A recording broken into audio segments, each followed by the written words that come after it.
Hello. Good morning. Good afternoon. For me, it's a very late afternoon. Over here, just got home. Haven't even taken off my work clothes yet. And we're going to take a look at this event. Still got to download the update, obviously. But, you know, that's what we do. That is what we do. Probably send everybody a I'm live message. I'm usually late to these. And this time I am not late. So we gotta count those W's while we can. At everyone. Oh, that's the wrong symbol. 5 for Clem Pulls. Post. Send it now.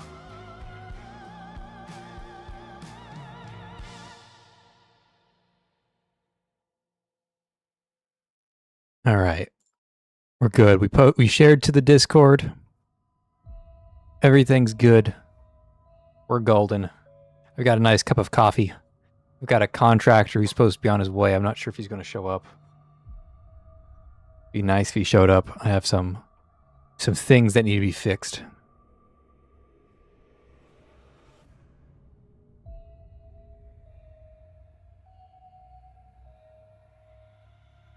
How's you guys doing today?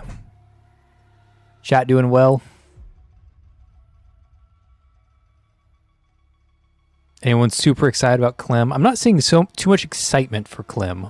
Like, she's good, okay? Like, she's gonna see play. But I don't see too much excitement for her. So...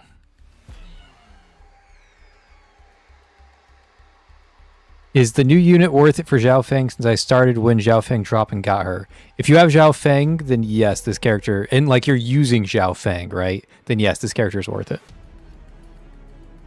She is a strong character. It's just a question of, like, do you care about her? Did part of the event and you're loving the vibe. That's good. I finished the anniversary event last night. I had a very long live stream where I powered through that entire story. It was very good. The climax overstayed its welcome, but the event was really good. I wasn't expecting it to be that good, to be honest. Okay, let me turn my personal volume. You guys got the stream music. I don't. And let me put this on shuffle. There we go. I put it on shuffle.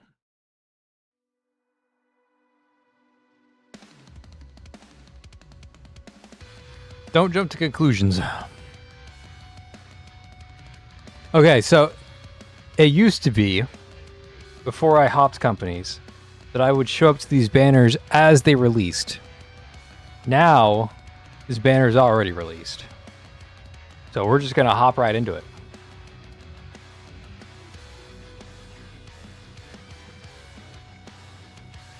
We're going to spend what stamina we have so we're not stamina capped. And then we're just going to go. Actually, I'm probably going to need reticle things, huh? The fuck does that mean?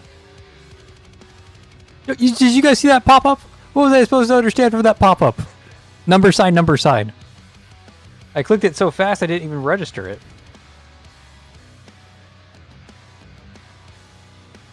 Alright, let me say hey to everybody. Hey, Duro, good to see you. Glad to see that sinners exist in the real world. Hello, Vampire Moon. Hi, Joe8. I don't know how to pronounce your name, man. Annie Go Fast. Welcome, welcome. Amy, good to see you. Always a pleasure to see Amy and Diamant. Welcome, welcome, guys. The pop-up said number. Fun. Hello, I thought the story would be D tier. Those who read Dove and Echo's interrogation would understand. I did not read Dove or Echo. Hey man, good luck with the pulls. Hey, thanks man. I'm hoping they go well. Let's start off with the suspect pursuit. Oh, they changed a UI here. There's symbols next to the event. I wasn't expecting symbols. Okay, so this character is really straightforward. You click her ultimate to core break, and then everything else she does is passive. You ain't gotta do shit on this character. She just kind of exists. I should probably take it off ×3 speed. So you just shoot who you want to be core broken, and that's all you gotta know.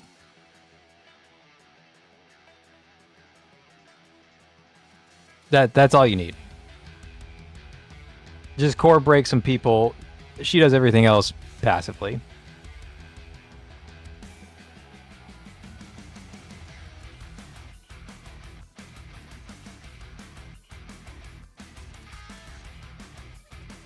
I did not know she had chain core breaking. I knew she had chain explosions. I did not know that was chain core breaking too. That's news to me.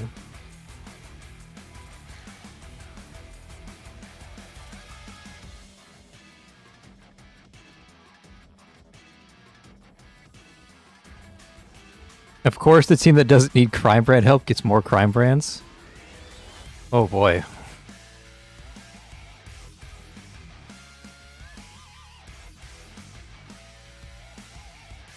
Somehow made it 5x5. Yeah, it has a chaining effect, so you probably chained it more effectively than I did. But, doesn't matter. Just core break, lol. I mean, she has a lot of damage buffing. Oh, the team that doesn't need more core break gets more core break. Yes. Yeah, because Zhao Feng's 1 core break per 2 over limit was not enough. I have no idea what this other character does. She heals, I guess. I honestly don't even know if she heals.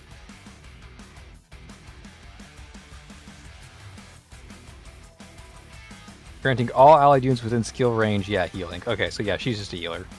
Cool.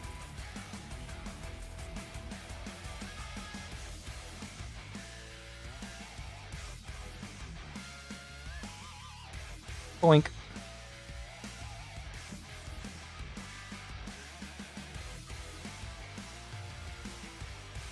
Okay, cool, she heals.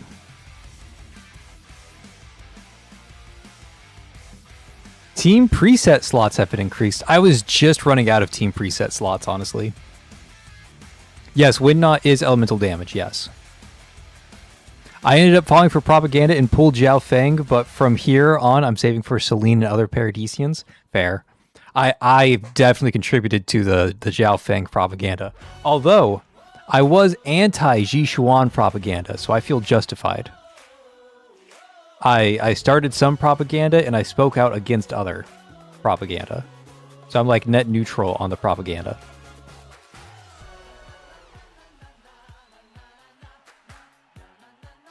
Speaking of propaganda, you guys should get Shalom, because she's getting a reforge this November. So get ready for your Shaloms, because she's coming back. And no, I don't have any insider information. I am just trusting Anzo will do the good thing. Okay, I have a lot more pulls than I thought I did. 150-ish. Which means we were definitely going to get her. I don't know if I want her S1 or not. Like, it's nice, but it's not necessarily mandatory. It just expands the range. Oh wait, it's also 20% more damage. That's pretty important. Yeah, never mind. This S1's, it's not mandatory, but it is important. The idea of propaganda working like math does. That's exactly how it works. Little propaganda, little anti-propaganda. Just don't multiply those two. That's when it gets real bad.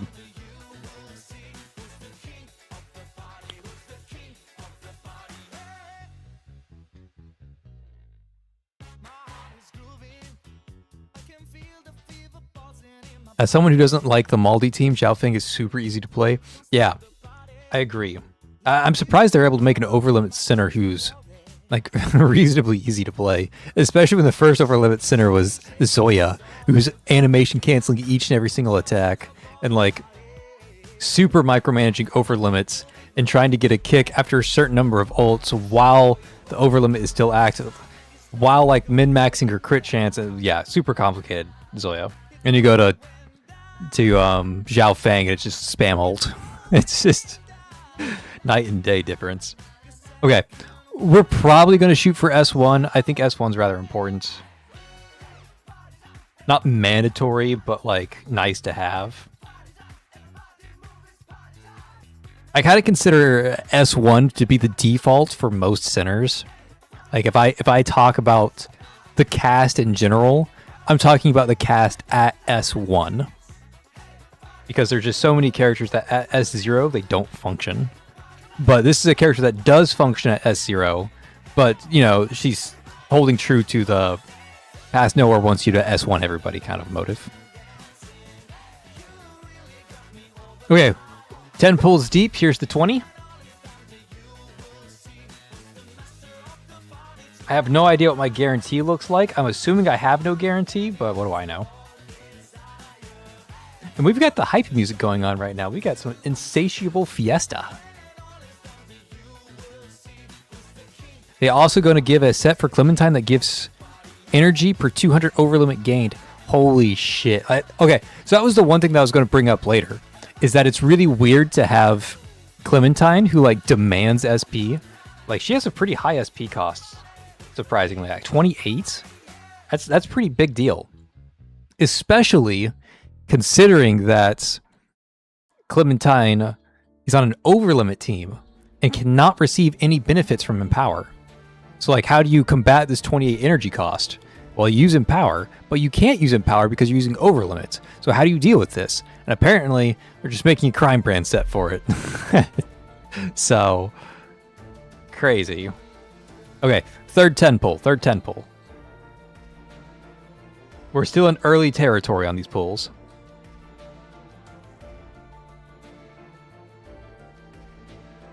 My circling tactic did not work. Maybe I should circle harder. Okay, this is our last chance to be lucky. After this, we are normal or below luck. Okay, time to draw a circle.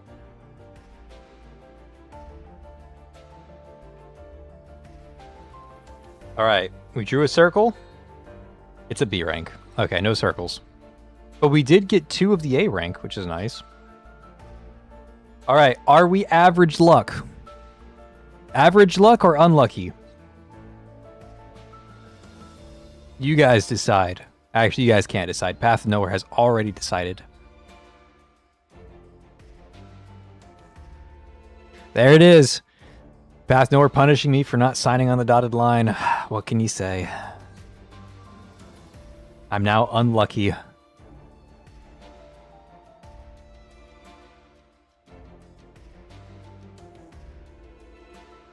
Okay, I'm actually getting super unlucky. Oh, never mind.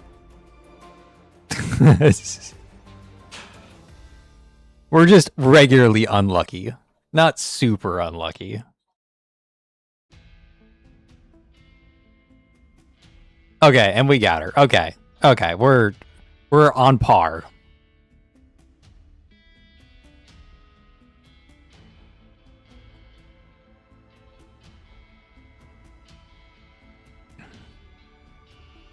Yeah, you do use, if you have element anything, even freeze or electrocution, you're including Jishuhan, unfortunately. Alright, do we go for the S1? I say I give it 30 pulls. I don't know how to look at my previous record anymore. Is it this button? History.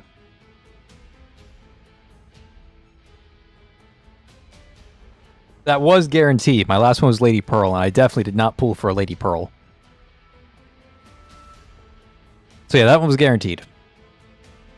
Okay, 30 pulls. And then we cut it off there. Revisit later.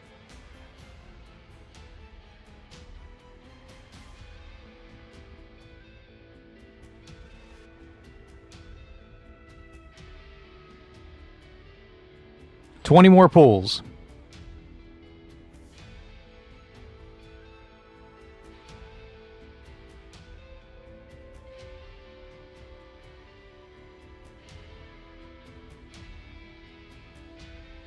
All right, last call for the Clementine S1.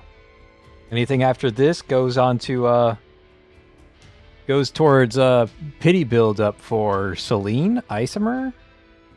One of those two. Oh wait, no. There's still the true damage character out, right? There's a true like Murphy or something like that. Murphy comes out next. I don't know anything about Murphy, but I know she's holy shit, Amy. What the fuck? What the fuck is that, Amy? I see your post.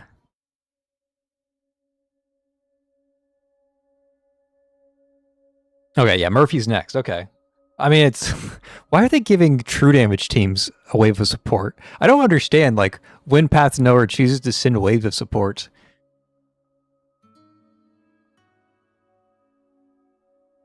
Yeah, it's pretty good luck. I mean, it sucks you went to 80, but still, you got your triple. Was that you getting the achievement, or did you already have the achievement? More for the Kokolek team? I mean, that's probably true, especially with like the Kokolek Reforge coming out.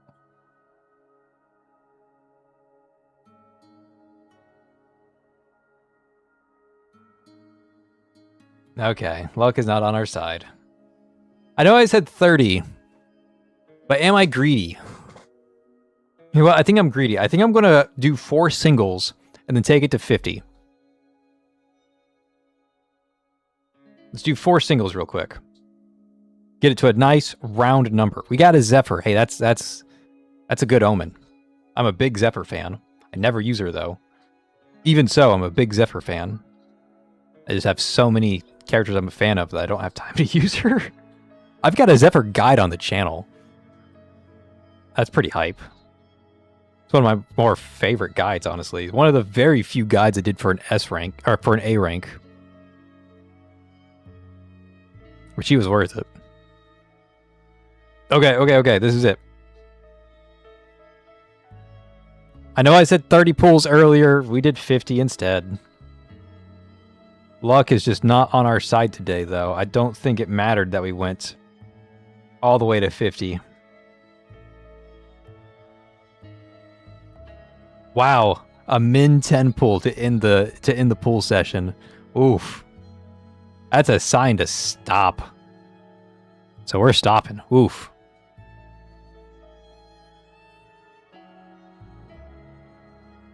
Again, it's nice to have, but I don't think it's mandatory. Maybe I'm going to be proven wrong and it is mandatory. But I don't think so. I think I'll be just fine.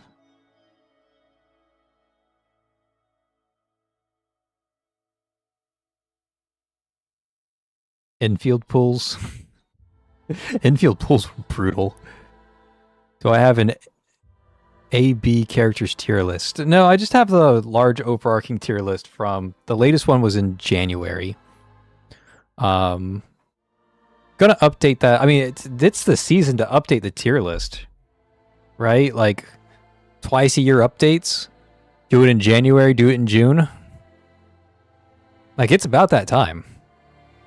But no, I don't have an A, B rank specific tier list. Honestly, the next time I do the tier list, I'm just going to do, like, the teams. I'm not going to go into, like, each individual characters this next round. Maybe I will. Maybe I'll have, like, I'll do the teams first, and the last 2 hours will be me talking about everybody else. But I think teams first is the way to do it nowadays with just how, like, centralized the teams have become.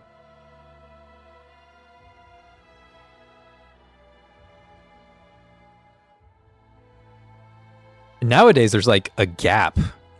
Like, there's, like, the S and A rank, or, like, the top 2 teams, like, fighting for first place. And even though there's only 2 teams fighting for first place, third place is actually in, like, 5th place. Because they're just so far behind the, like, actual competition. I clicked the wrong button. Oops. Oops. Okay, there's our A rank. Forensica. Forensica? For Insika.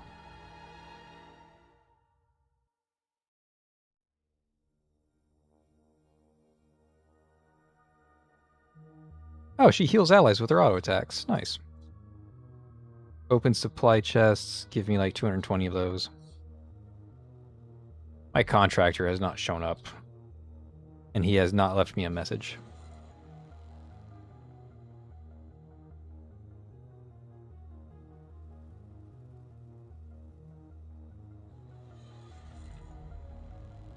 I'm never going to use this character. Not once will I ever use her. So she's staying at 5s. Every 6 enemy deaths, I gain 1 sign of vitality.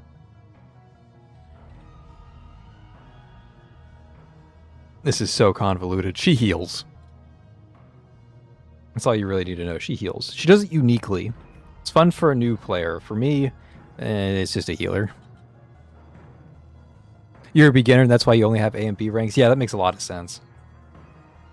Again, if you're interested, I did a tier list back in January, and it's literally every character, and they're done in alphabetical order. If an alphabetical order brought up like a team, like when Augustus got brought up, Serpent is on the Augustus team, Seto is on the Augustus team, Singlinde is on the Augustus team. So those are all done under Augustus, not under like S for Singlinde, right? But for the most part, the characters are done alphabetically.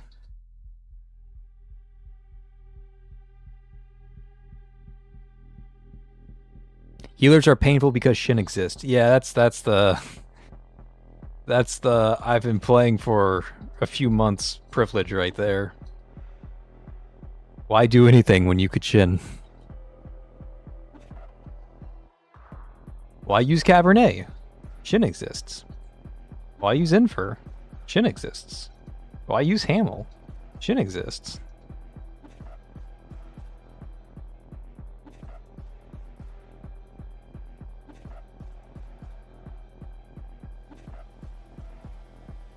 And there's our P3 Clementine.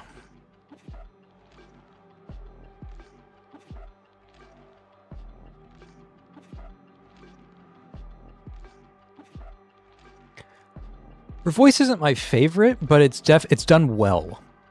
Like it's accurate to how she appears. I don't know how to word that.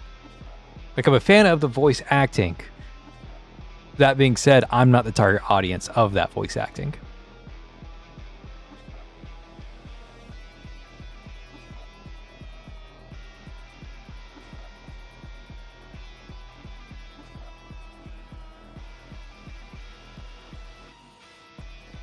Between Nox and Rahu on the team, who does she knock out? Yeah, that's a good question.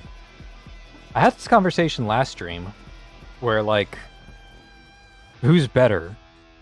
Reforged Nox or Reforged Rahu? And I think the answer is Rahu has a higher average because she's able to get her debuff on much faster. While Nox, to get like the most out of her, you have to wait for her ultimate. I know she always has her passive, but her passive is increased during her ultimate. So if you want Nox has a higher high, but if you want that, you're probably going to have to spend empowers on Nox. And that's like a luxury that you can't always afford. So I generally think that Reforged Rahu is better than Reforged Nox, unless you need 3 core break, in which case it's always Reforged Nox.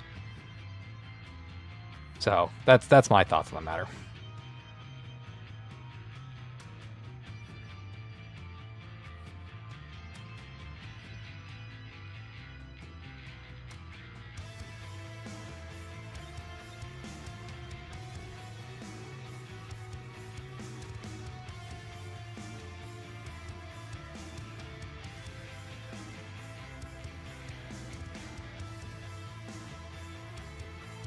I have so many of these blue boxes. What the heck? When did I get all of these?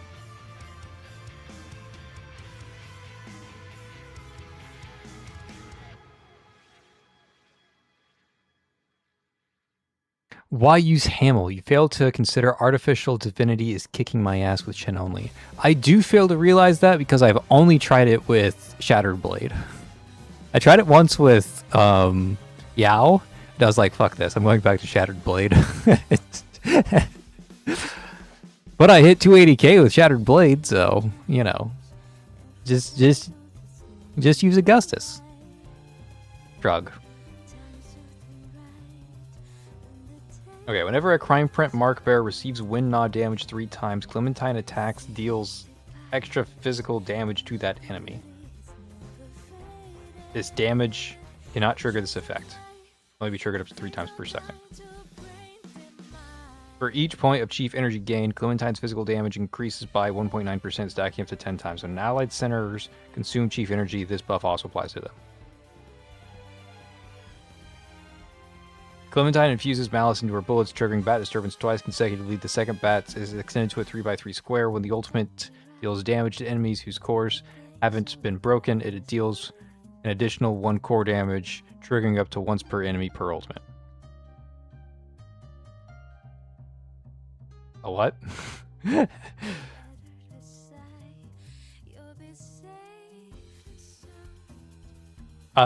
Nodders. That's what I say. Nodders. I fully comprehend every word that I spoke.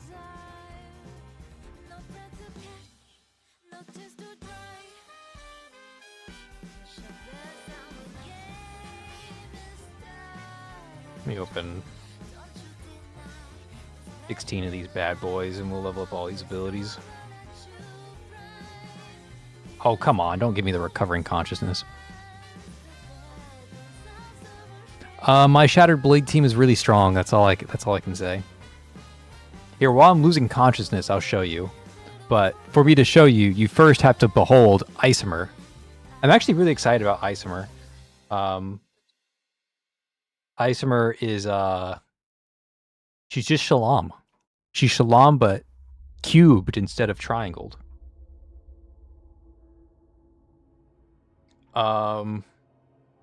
So context to this, I've reforged off stream. I reforged Oak Casket, and I was trying to make Oak Casket work, but this season of Dark Zone just kicks everybody's ass. So it's a terrible, terrible time to try and test Oak Casket. I think she's genuinely good, if not like a little bit mediocre, but she's having really poor performances, and that's largely because like this season is so difficult. But I brought her here for 2 reasons. One, her EX anchor makes all reticles do more damage, which helps Augustus. So like Oak Casket is actually, or anybody who carries Oak Casket's EX is actually a good addition to Shattered Blade. And also, these back 2 spawns are really difficult to hit. Serpents can't hit them, Augustus can't hit them because she's hitting the boss, Seto can't hit them, Singlende can't really hit them. Like, nobody that I choose can hit those back ranks. So I was like, okay, I'm just going to bring Oak Casket, and she's going to clear out the back rank. And that was my thought process going into it. That being said, Oak Casket didn't do anything, and it was just Shattered Blade LOL. So,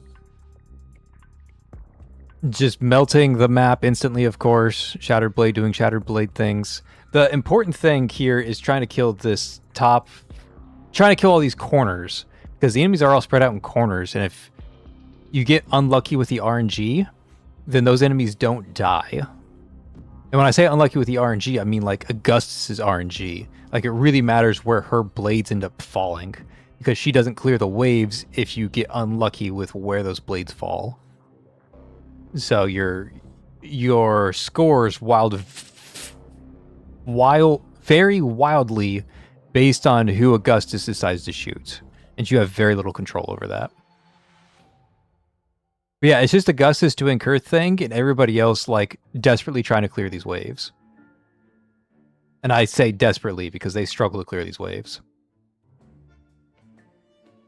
The boss has not yet had a chance to use its map-wide blah blah blah blah blah blah blah attack yet, and we are now in the final wave, which means that this fight's almost over. I'm just waiting for the enemies to group up right here, and then that's the stage. But it really was just AFK with Augustus, and then let everybody else clear the waves. and the boss died before it got its destroy the map attack out. So, and that's 280k.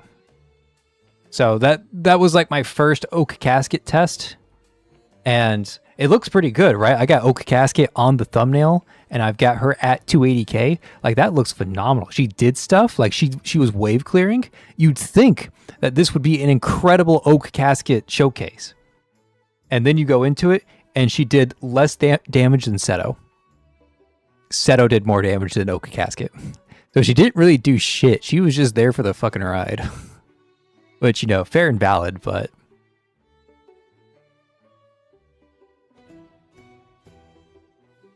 Yeah, the back row enemies were tanking Oak Casket, and the other ones were dying from one sword from Augustus. Yeah, I agree. But also, I think the ones in the back are tankier. I don't know. Maybe I'm making that up. But... Anyways, back to our regularly scheduled program of you guys looking at Isomer. Shalom 1.5. I can't say 2.0 because that implies she's better than Shalom. So it's Shalom 1.5 derogatorily. Okay. And now we're back into Path to Nowhere. Oh, maybe. My Path to Nowhere's frozen right now. Oh, there it goes. Okay, no longer frozen.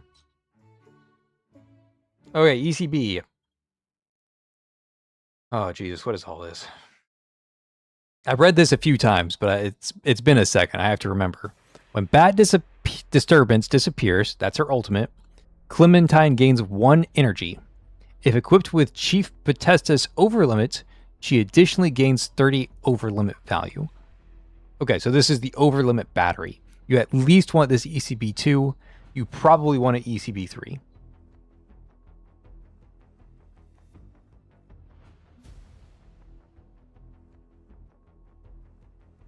Oh, yeah, as a character. Yeah. I don't know anything about Isomer's kit.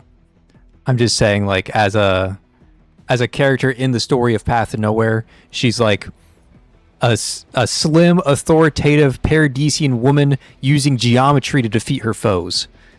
And that's Shalom and Isomer, apparently.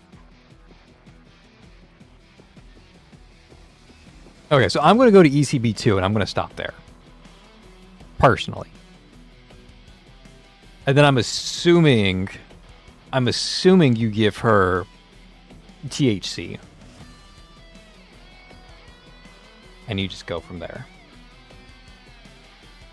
So I just do this.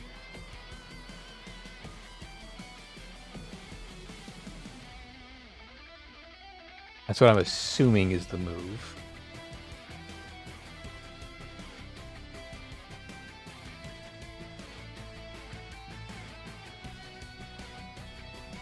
Fish Shred? I run Fish Shred on somebody else on this team, though.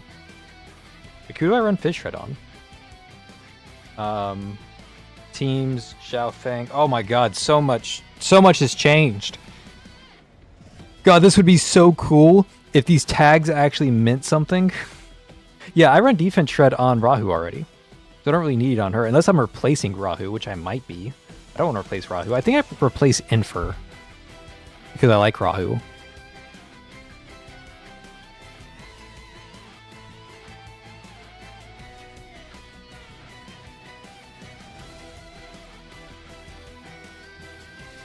I don't like this. I don't like this. I hate it. Oh wait, I like this. Change sorting? Oh my god, I can't believe that wasn't in here. Oh, I can drag them up and down. Oh, this is the best patch ever. I take it back. All of my complaints are invalid. They solved pre-made teams. They're solved. This is the best day of my life. Oh, and the sinners you select are actually placed at the top instead of just randomly spread out throughout your entire roster. So if I like randomly try to like select Owo and add her to the team, and then I'm like, huh, where's Owo? She's actually there at the top where I want her to be instead of hidden 8 layers deep into the mainframe. Like, this is the best patch I've ever seen. This is incredible. Okay, 9.9 out of 10. Delete these tags because they don't mean anything. That's my final review on the new team setup.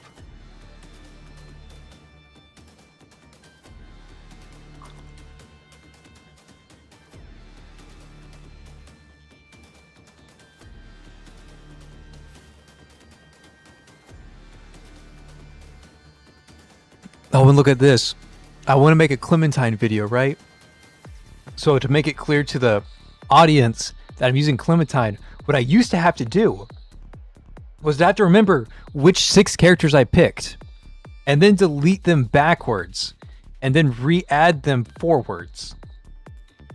That's what I used to have to do. But keep in mind, it wasn't just that simple, right? Because I had to like hunt down each of those characters. Like if I deselected those characters, they'd be hidden somewhere down here.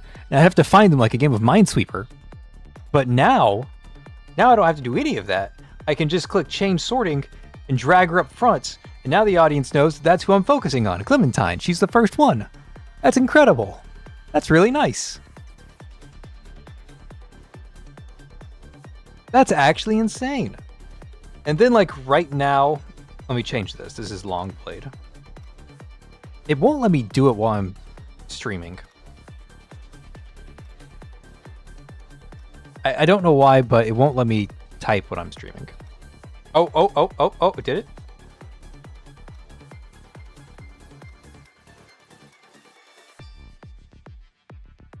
No, it's not doing it. Anyways, this is long blade. So I actually wanted long blade to be under short blade because this is like basically the same team, just slightly rearranged. Actually, I can also change sorting now to make them look almost exactly the same. Change sorting, move Shin over here. Oh my god, look at that. That is beautiful. Now you can see the difference of these two teams immediately. It's actually so nice, man. So nice.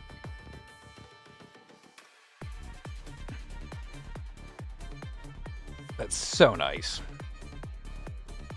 I have 20 teams? Oh my god, I'm spoiled. Okay, yeah, this is a great patch. Holy shit. I didn't realize that amount of quality of life was coming in. Hold on, chat. I have to text a contractor.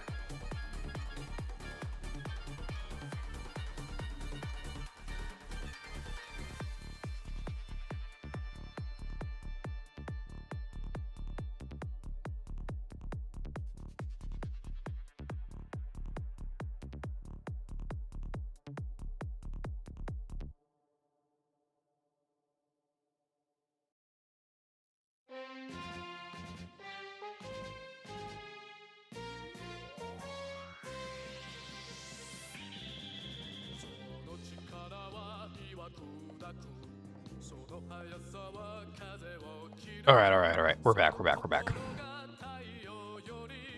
I still want individual loadouts? I'm not sure what you mean, but I agree.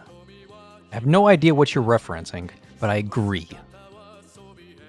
I am in full support.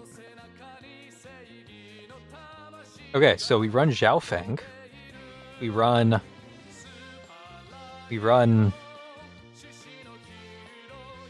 This one doesn't matter. I'm not using any of this shit. Reticle centers. And then we're running Jishuan. Okay, so this is instantly over. We have both Zhao Feng and Jishuan. So it doesn't really matter what we do for now.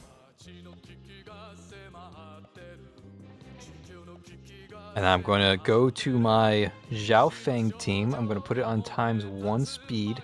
Then I'm going to get rid of her, put in Clementine. Oh, this is what chat was saying earlier. Now when you have the teams, everybody is present. We're just hidden at the back of the roster. I actually like this because what's happened to me a lot was that I'd pick like the Rahuwu team. Oh, see, that's annoying. Oh, no, that's perfect. That's perfect. All of the centers on the team are up front. But then I'd be like, oh, I actually want like Reforged Darren for this team. And I'd have to like click over here and then click manual and all this other crap when I could just grab Darren and call it a day. But I don't have to do any of that crap now because it's actually there for me. That's really nice. I'm a fan. I'm a fan of everything except putting the tags on screen because the tags are useless. I made a whole video about how the tags are useless, but the tags are useless and you can't show them if they're useless. Okay, let's try this out. Clementine S0 ECB2. See, this is what I was afraid of. It's already happened. Clementine doesn't do anything because she has no SP. I'm running like max SP and I'm still like nowhere close to being able to cast her ult.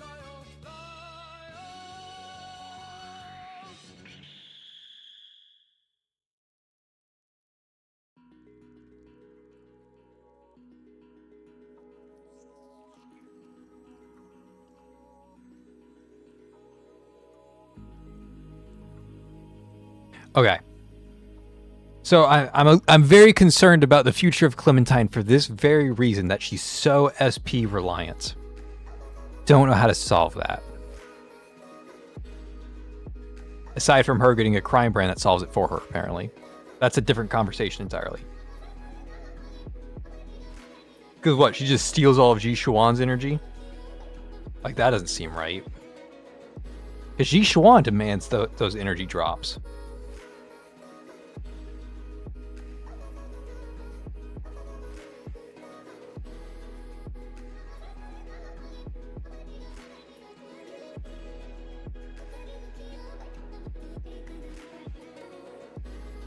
Oh, I messed up. This is actually a super technical fight that I didn't technically play correctly. I think it'll still work.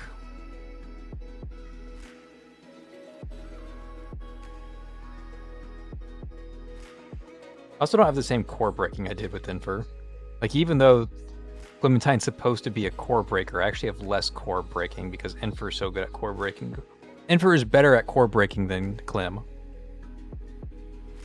So what am I really getting out of Clem? Yeah, honestly not impressed. I'm so far not impressed.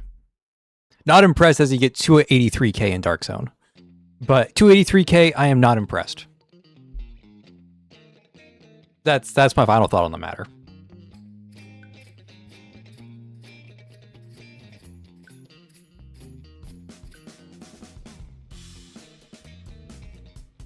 Because, like, I'm going to do the same thing with Infer. And it's just better. My Infer's like S4 or whatever, so, like, I'm cheating a little bit with Infer here. Keep that in mind, chat. I am cheating with Infer. But my point still stands.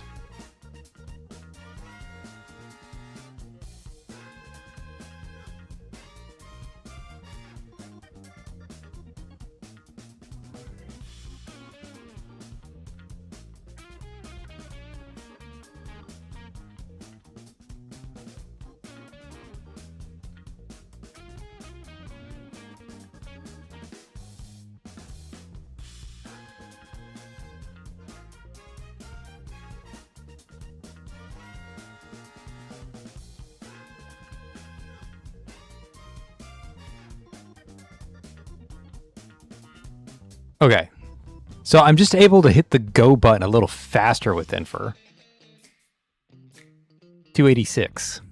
I mean, the difference is small, but it's the fact that Clem is an SP user on a team that's running over limit, so you can't bring her online with Empower. And then even then, Clem has this weird, like, echo effect with her core breaking, where the core breaking is delayed, which, I mean, it probably makes it better for ROTD and story. Like, Clem is probably a better option there. But specifically for, like, BFL speedrunning, I don't think it's very good.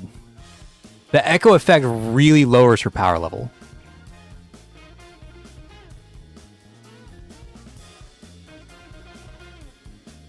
To clarify, I think Clement's very good, but I think they put some heavy guardrails on her character to prevent her from being, like, absurdly overpowered. And the biggest thing that holds her back, one, is the energy cost. Like, that's a really high energy cost, and it doesn't really matter too much because her crime brand is going to refund her energy. The problem is that to start refunding energy, she first has to get energy. So that first ultimate cast is going to be an issue. And after she gets that first ultimate cast, the other, like, big limiting factor that she has is the delay on this attack. It doesn't say what the duration is, but Clementine infuses malice into her bullets, triggering bat disturbance twice consecutively. And then it's like, blah, blah, blah. The second one can do core break. But there's a delay between those core breaks. So if you need to break, like, 3 cores or whatever, you have to wait for those cores be broken. Let's see if I can, like, find an enemy to make my point on. Like, I'm not going to play the stage all that seriously. I'm just trying to, like, show off the core breaking point.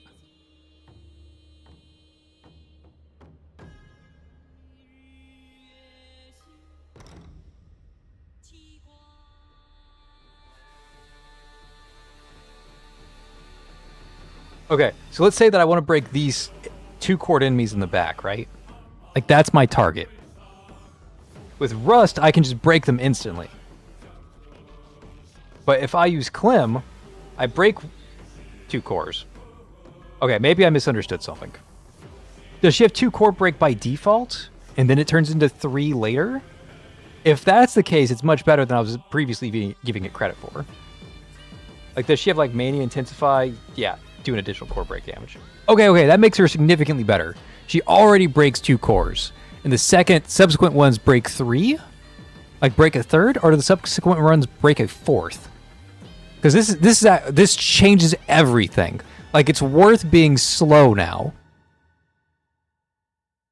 Being slow is, like, not necessarily a bad thing if you're breaking that many cores. So I take back, like, a lot of my criticisms of this character. I still think that initial energy cost is rough. I still think that's true. But someone help me understand this ult real quick. She breaks 2 cores on the first cast. How many cores does she break total? Like, if you just put it on a boss with nothing else, how many cores can she break? Is it 3 cores? Is it 4 cores? Is it 5 cores?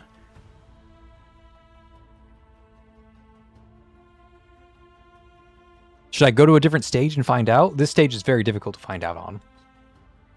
I mean, I guess I could try to survive the boss. She only breaks 2 cores, that's it. So it's 2 max?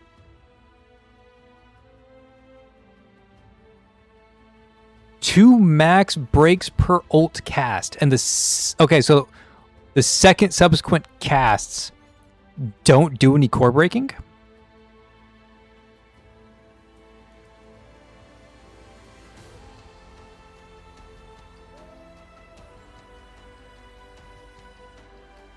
I'm just getting more and more confused.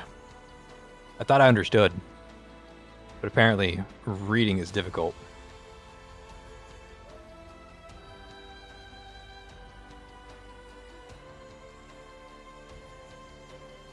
I'm intentionally playing slow because I want to test out this core break. So you have to forgive me for playing a little slow.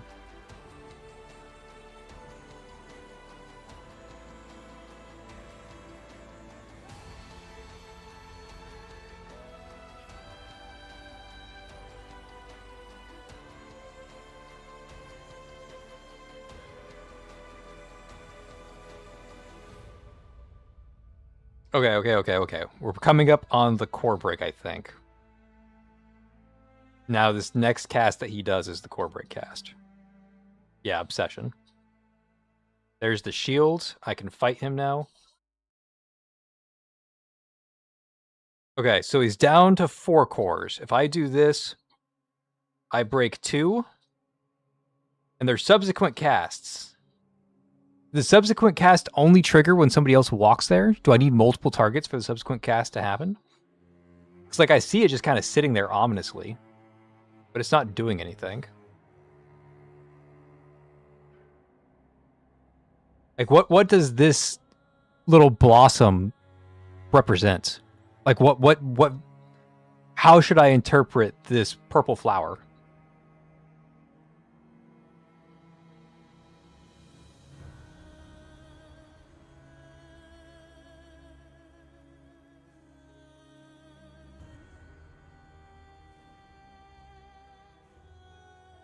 Is this purple flower like the area of effect of her hitting new people? Purple flower's from the boss. It's not even from Clem. Oh, that's crazy. Blossom is lingering damage, but it's not lingering core break. It's awful. My day has been ruined.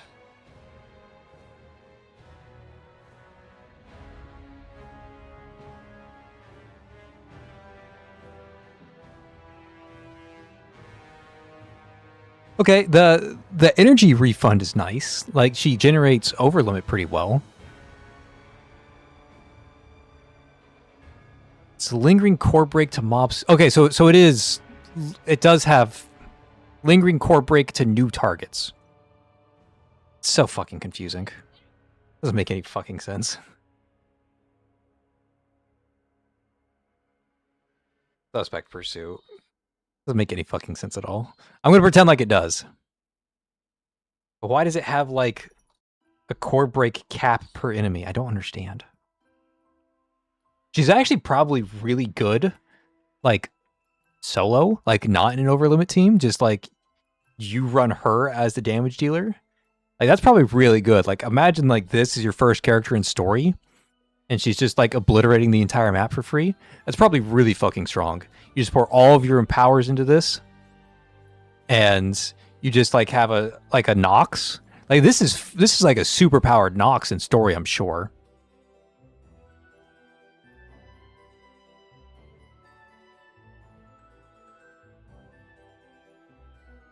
Okay, so if I hit here, that creates a square, and then this guy walks into it, and that also explodes. Yes. And now there's no more square. Nope, it keeps going. It goes forever. It keeps going. Does it go forever because of shackles, or is that like base? It keeps going forever. Like if I put it here...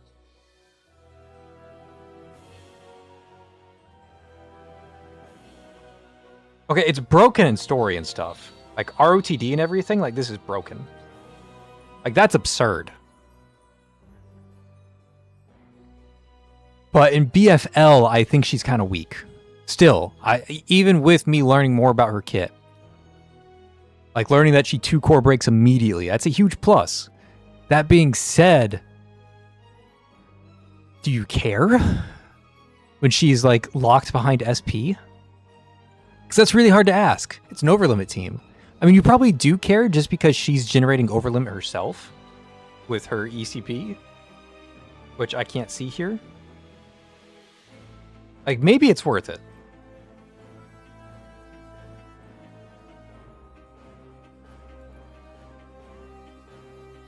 When Bat Disturbance disappears, Clem gains 2 energy.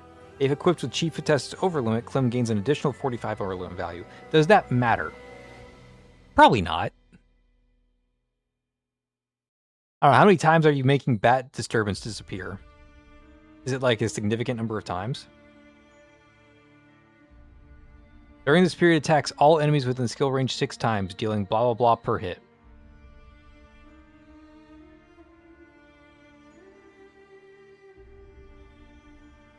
Okay, but multiple Bat Disturbances appear, right?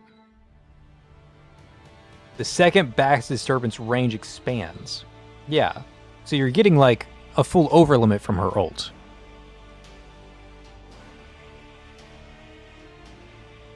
She fits to help overlimit with longer boss battles. Probably true, because she's generating overlimit.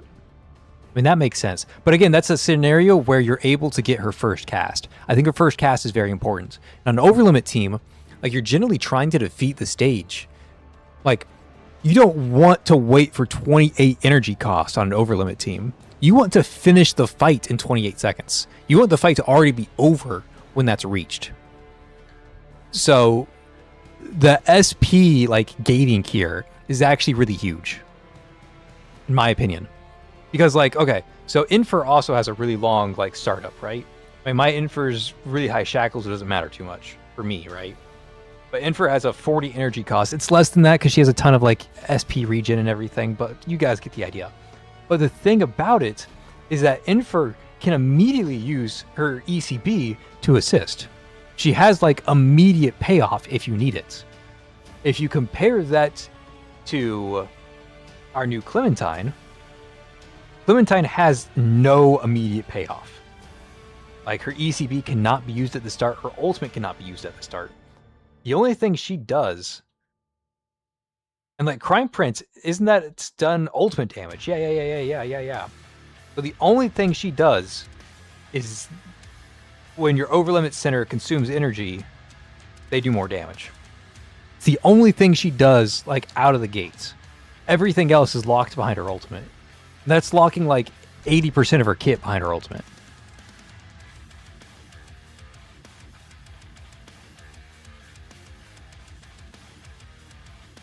Yeah,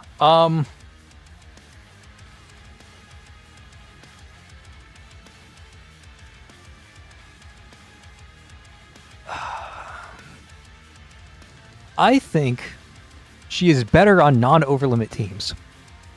That's going to be my hot take. I think she's better on not overlimit. I think she's better with Empower. Like, it's cool that they gave her all this overlimit synergy. Like, don't get me wrong. Like, she builds overlimit here, and then she buffs her team for using overlimit here. Like, that's nice and all. Do you care? I don't think you care. I think you'd rather just spam this lady's ultimate. I think you just want to use her as like a machine gun spam. Like, what does it look like if I go into Broken Frontline against the same boss? It's not going to be nearly as good because I don't have the same buffs, right? Like, the buffs are not there for this. But what if I just go into do this reticle centers and Jishuan, and instead of running over limit, I run Empower. We kick out Zhao Feng. We bring in like LL. And then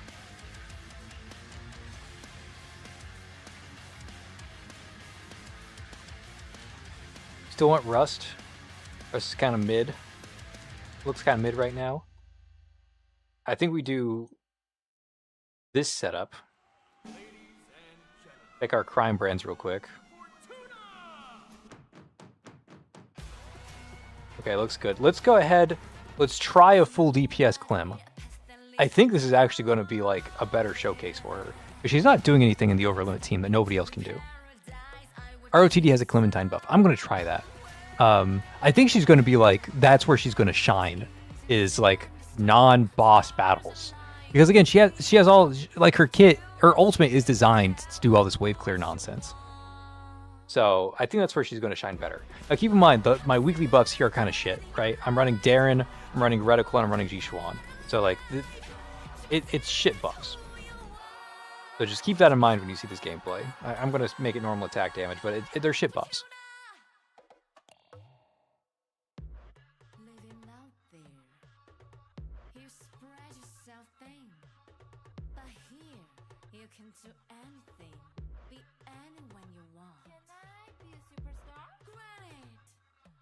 Oh, that's non-existent damage. I mean, I do have to turn on all of my buffs first, so it's a little early for me to do my damage. Okay. That's a good initial setup. But let's get some abilities active before I start clicking anything.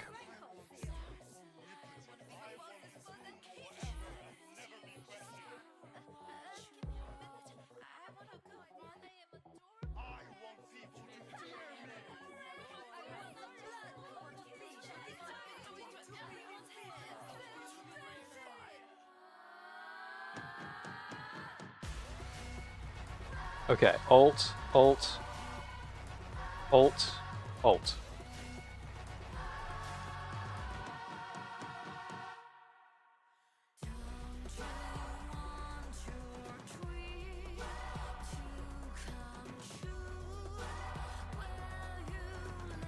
Pretty good damage.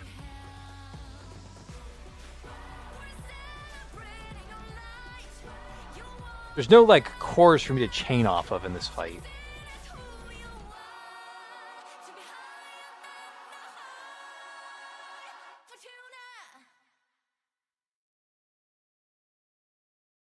Yeah, I kind of need to be able to chain my core breaks together over and over and over again.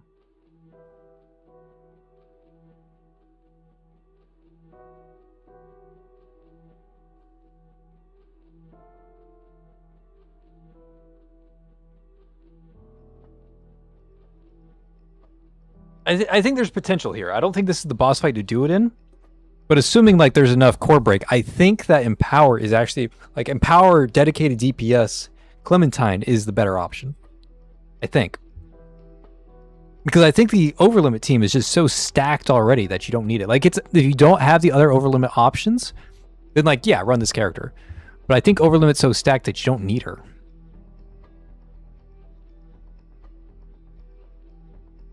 Well, let's test her out over here. Here there's a Clementine buff, yeah. Energy cost, they take more damage. Yeah. Less energy, or more energy, more damage. Cool.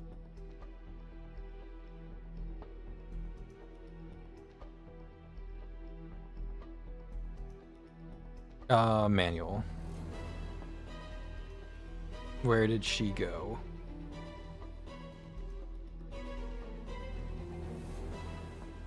Okay, I'm going to change her crime brand to Flash.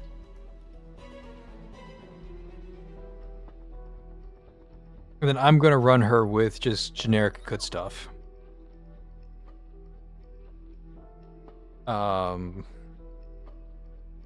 Where is Nox? Build like a little wall here so that everybody's trapped. And then who do I want to bring as my fifth? Any easy Omni buffers? I mean, I could just run Jishuan. Probably should just run Jishuan since I'm running an element. Let's run Jishuan. Oh, a Shalom lover. Ooh. Hey, man, I can't read your name. Feel bad. Funk Bridge? Fink Bridge? I'm gonna go with Funk Bridge. Welcome to the channel, man. Appreciate it.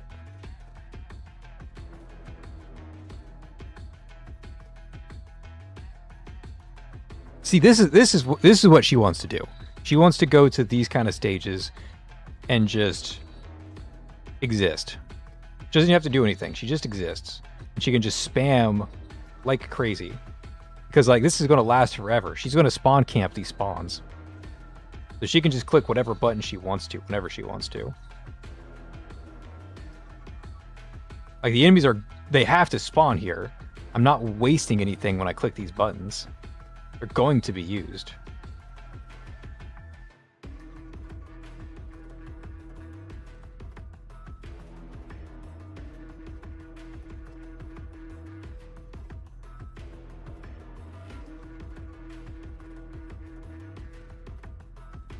It's good. It's not absurd, but it's definitely good. Okay, I could use some energy. There we go, I got the energy.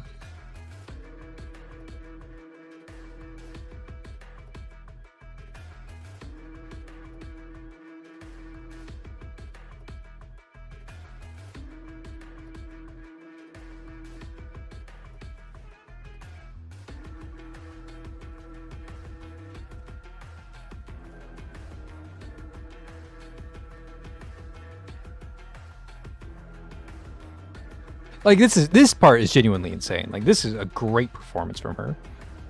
But this is not BFL speedrunning. And it's not even over limit.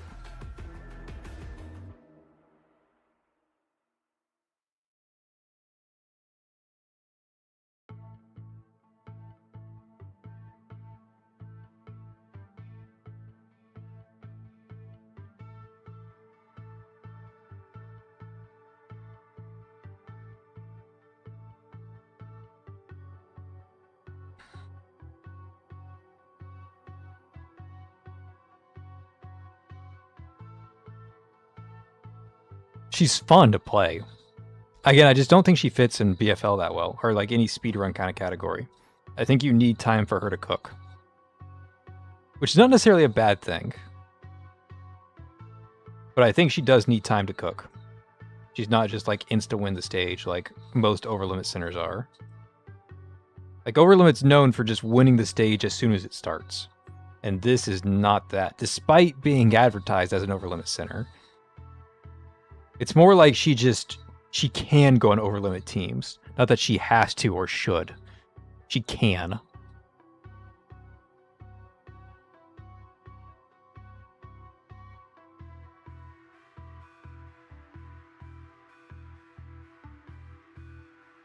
And if there were more cores, she would pop up even harder. But there, we get starved on cores on this map.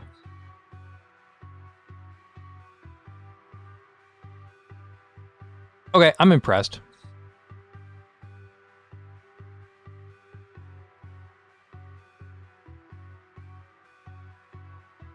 Modern version of Fizz Raven Pine 2.0 makes sense. I could see it both of those angles. Do you think it's a good option to use Clementine while someone doesn't have Reforged Rahu? I think so, yeah. Yeah, it's 51k, but like again, I can play better than that. I could bring that up to 55k if I was like min-maxing every interaction. But also keep in mind that I am running the Clementine buff, so the score is kind of fake, right? Like how much of that is Clementine and how much of that is her buff. Either way, I'm impressed with like how she plays as a character with her kit. Like that in story, like if you are just now starting Paths to Nowhere, you started during the anniversary, or you started this patch, or you started like 2 months ago, and like you're still working your way through the story, you are going to use Clementine every fucking stage. Because Clementine is insane for the story. Like whenever you see an elite, you just pop your ultimate and you kill the elite and clear the waves and do everything else like all at the same time without thinking. Like this character is insane on like these more casual stages. But the caveat there is in Dark Zone, she needs time to cook. And like that's fine if you run Empower, because you can empower her. Like you're in BFL, in Dark Zone, you're used to using empowers on your core breakers. You kind of have to do that sometimes. And that's fine if Clementine is on an Empower team. But if you're using Clementine specifically for Overlimit, you have to wait for her. Which, if you don't have any other options, it's still your best option, right? Like Clementine is a strong option. But I think if you have something like Reforged Nox or Reforged Rahu or like a High Shackle Infer, or like if you have an alternative option, I don't think Clementine is superseding any of the existing Overlimit supports. I think she is a side grade to existing Overlimit supports. And she has a lot of potential on Empower teams, both as a DPS unit, abusing like core heavy stages, where she can chain core breaks over and over and over again, or as just a pure supportive unit using her generic buffs to buff physical damage. I might be wrong on that fact, but that's my initial take. My initial take is actually better on Empower than she is Overlimit. Because I think Overlimit teams are just so stacked already that you're not getting any benefit. What other RTD buffs do we get this season? Hilda? Ugh. Hilda. Get out of here. Necresta Hella? I have not used Necresta Hella in a long, long time. Since the last Necresta Hella video I made. I think Clementine could work as main DPS depending on how many cores there are on the stage, right? Like she does need fuel. Unlike on this stage that I was just playing. Like on this Revenant Echo stage, there's no fuel. There's no cores for you to break. There's nothing for you to get. So on this stage, it's kind of shit. But on other Dark Zone stages, we've seen where there's like, I don't know, 2 cores over there, 2 cores over there, 2 cores over here. And if you're able to like overlap the waves in the boss and just continually pepper in damage over and over again, I think she would make for a really good primary DPS unit. I do believe that. Again, it's just not the season to show it off. I mean, maybe Artificial Divinity shows it off pretty well, actually. This one has some cores just to spread around.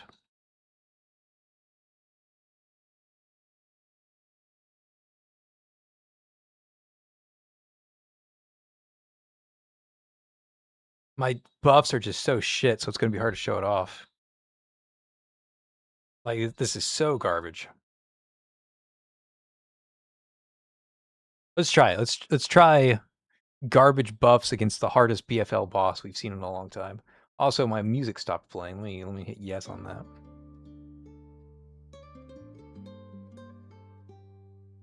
Okay, so we're bringing in Ji Xuan because we kind of have to. Let's bring in our reticle. Let's give her some damage.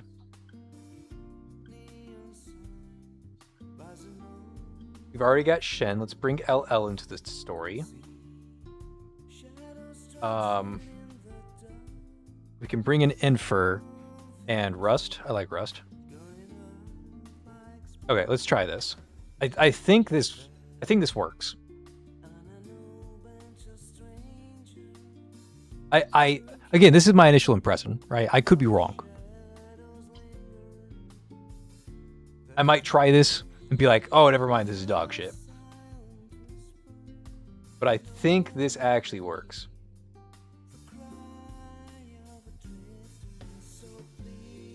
Holy shit, I am taking damage. This boss fight is so fucking difficult for no reason. Yeah, see, and my theory kind of falls apart here because I don't have any of my resources available yet. This stage is also just like giga fucking hard, so. Like, I need to get Ji Xuan online. I need to get LL online. I need to get her online. I need to get her online. Do this, do this. Or break over here. Taking too much damage. I can't possibly avoid all this damage.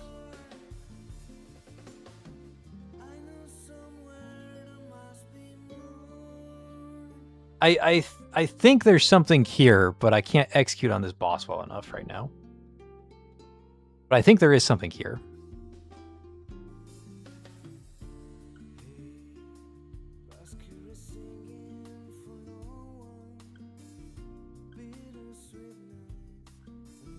This boss fight is just like otherworldly difficult.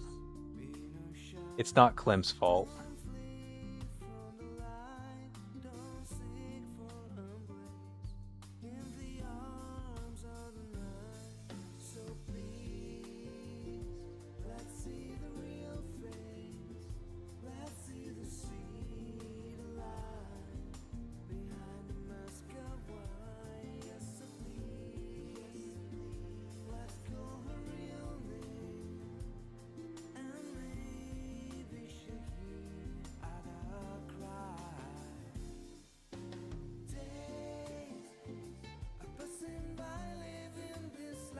I'm still missing those two mobs. Ugh, this fight is just so fucking ridiculously hard. Despite it being ridiculously hard, she's putting up a good showing.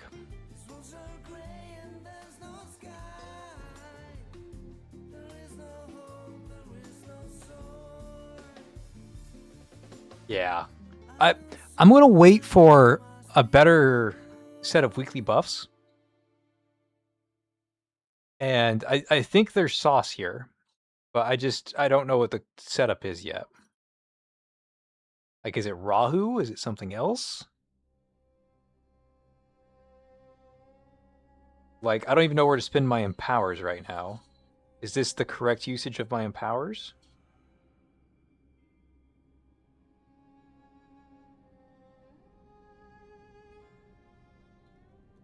Probably not, because I just used an empower on Clementine that I had an LL for.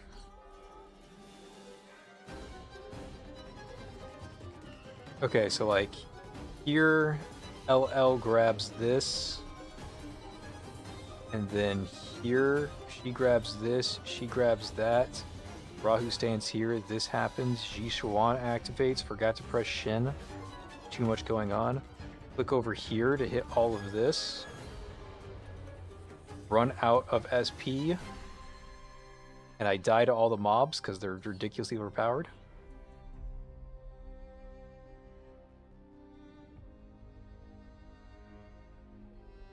There's something there. Again, it'll have to be a different buff. This stage is ridiculous. I wish it was a different season because this is legitimately like the hardest season of Dark Zone we've ever seen, and like there really is no mercy this season, so it's really hard to show off fancy tech. But I'm gonna lab that off stream. It's gonna take me an hour or two to like find the route, But I genuinely think that primary DPS Clem is like a real thing. Again, I could be wrong, but I think there's sauce there. And in terms of like the actual overlimit team, immediately what plays in my head is replaceable. Like, yeah, if you need an overlimit partner, sure. But like looking at the overlimit team, who do you even replace? Like, I've already cut Nox from this team. And like now, oh wait. Edit.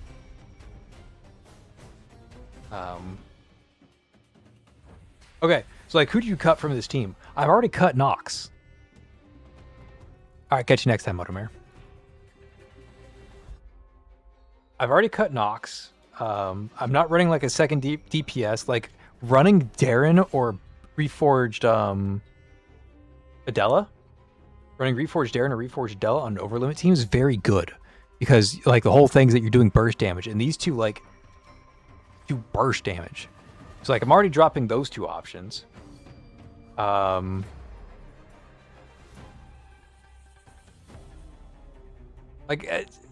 Unnecessary would be the word that I would use. I think there's a lot of choices here that you can use before Clem, and unless you're completely out of options, then you don't need Clem. Like, she works, but I don't think she's mandatory. I wouldn't even include her on the overlimit team, to be honest.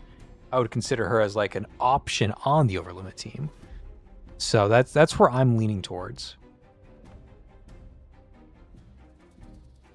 But who knows? Maybe I'll change my opinion in the next few days, but that's what I'm thinking so far.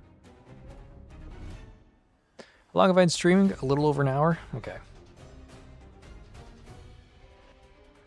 Oh, what's new this patch? I can spend money. I can spend money. I can spend money. All right. I can spend money, and I also have a free daily. Okay. New attires. We got Augustus Langley. We got a Zoya skin rerun. We got Bone Mermaid Lorelei. We got Yugo if she was Lady Pearl. We got Yugo if she was Yugo. Oh, okay, like seriously, like what is with this? Like this is actually Yugo. And this is Lady Pearl? Like come on, these are both Yugo skins. And then we have, oh, this is a really good Christina skin. A really good one. Not a fan of this doll skin. It's a little creepy. Not a fan of this skin either. Don't know what it is. And this is just terrific. This is the stuff of nightmares. Get this away from me.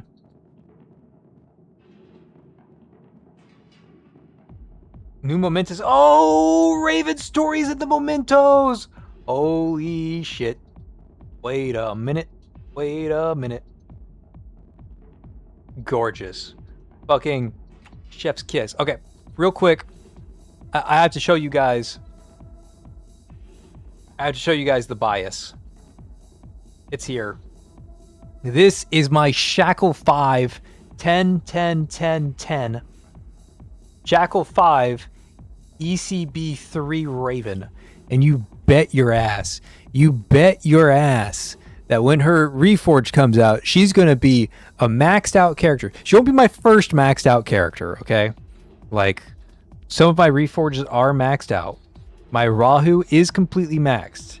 She is S5 10 with, again, Shackle 5 and ECP 3. This is a fully maxed, fully reforged Rahu. My Rahu is literally the strongest a Rahu could possibly be. And I can say the same thing about my 11.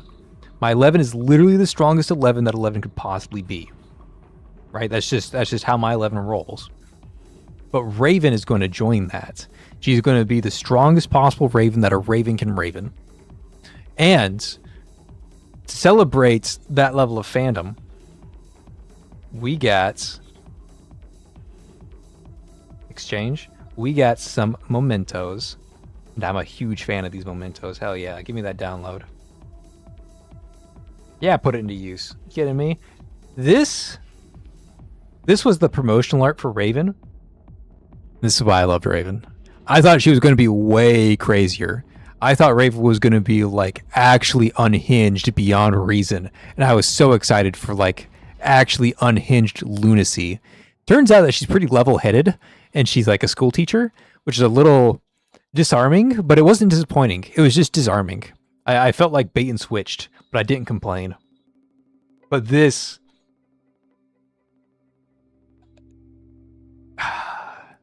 is one of the this actually right here is one of the reasons why I started uploading videos. I got so excited for Raven that I was like, holy shit. Look at this character. I want to show off what this character can do. Not a fan of that one. Crash ruins it. Nah, I'm alright. Upside down chief. Makes for a good thumbnail, but nah, I'm alright. That makes for a good thumbnail. That one's nice. I'm not going to worry about it, though. Nope, Crash, you ruin everything. Sorry. Okay. The Raven ones were good. Everything else kind of disappointing. Okay, and we're waiting for this event to update. Okay, speaking of, I have to spend all my event currency stuff. Give me all of them boxes. And give me 2 sets of coins. This is the new event. I'll listen to that song in a bit. The Manor Vault. I have not finished spending my resources. Let's get those. Let's get these. Then let's get those. And then the rest of it goes to supply chests. And I'll spend my last 50 over here. Okay, and we got a case archive. Okay, I'll take some free goodies. Works for me. Oh, and the Tide of Ashes ended. Thank God. No more Tide of Ashes. I don't have to play Tide of Ashes anymore. Thank Jesus.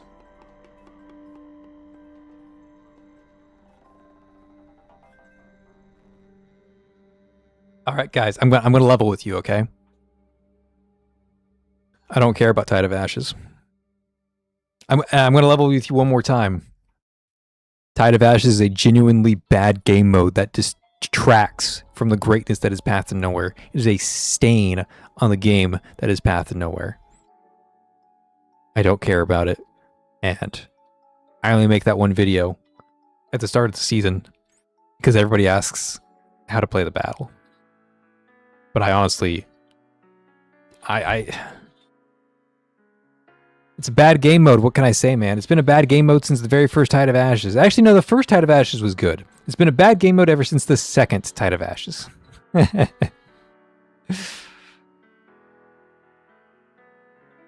I don't care about anybody's performance in Tide of Ashes. I don't care about teams that are made for Tide of Ashes. I don't care about the mechanics of Tide of Ashes. I don't care about like the weird niche intricacies of Tide of Ashes specific teams.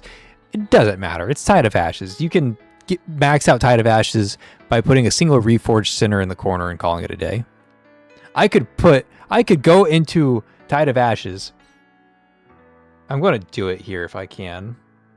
Can I fight the Tide of Ashes right now? No, I can't. If I wanted to play this, I could put my Rahu right in front of this boss and just let Rahu tank this boss until the stage was over. And I would still get max points. Just from one center, I would get max points for both myself and my guild by just putting Rahu alone in the center. It's a bad game mode.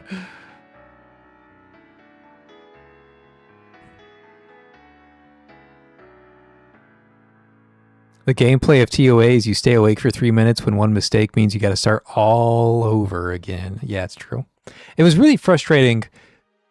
Again, when you had to play it 3 times a day, that was like the worst part, right? Like every day you had to play it 3 times a day on 3 different teams. And you had to run Last Stand. And the only thing that matters is the last 30 seconds of the battle. And if you messed up on the way to 30 seconds, or if you messed up in the last 30 seconds, yeah, you restarted that shit. That shit was awful. That shit was horrendous. Almost as horrendous as this song. Almost.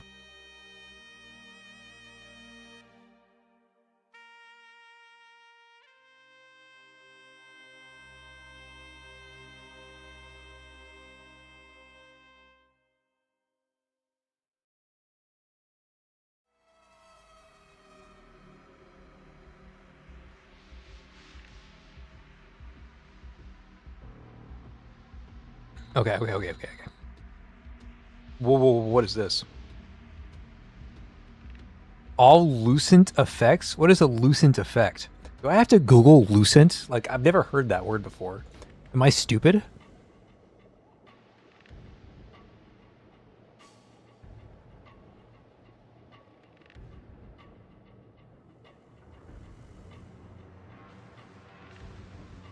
Lucent is an adjective that means giving off lights, glowing or softly radiant. You mean luminescent? What's the difference between lucent and luminescent? Okay, all lucent effects enable.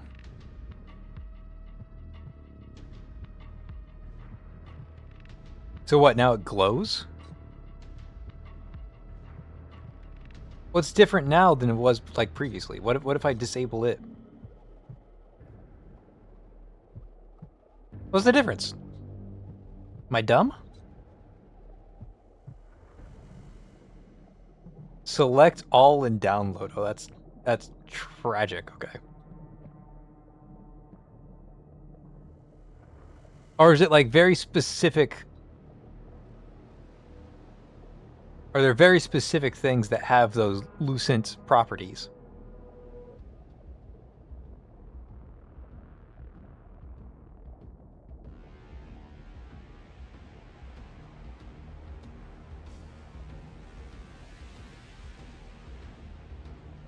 Can I filter by lucent? MBCC anecdotes? Collab missions? Special operations? Festival celebrations? By festival celebrations, they mean the anniversaries? Or crisis? I mean, it's neat that they added all this sorting features. Sorting features are nice. No memories of this type. So yeah, they're working on like expanding this. Maybe they don't have lucent effects right now, but they will in the future. Because like the fact that they have like this whole section here that doesn't exist yet is says a lot. They're working on building that out.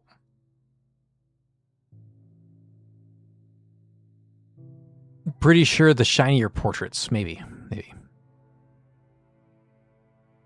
Been playing for 3 months and still don't know what a memento even is. Let me show you what a memento is. Can I default?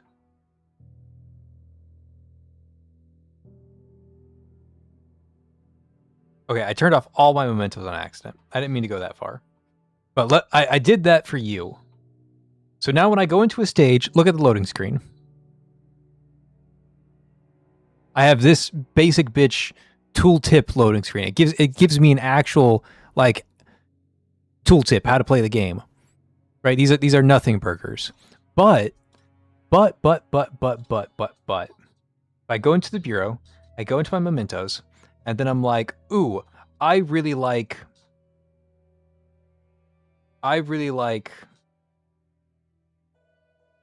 Augustus. I really want to see Augustus. You can turn on her memento, and whenever you go to a stage, she is now your loading screen. It will always be Augustus now. She's the only memento I have on, so it's the only loading screen I'm ever going to see.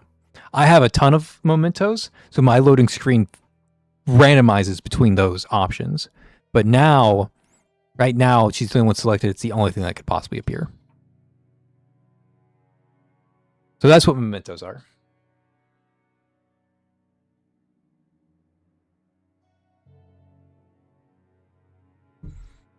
Okay.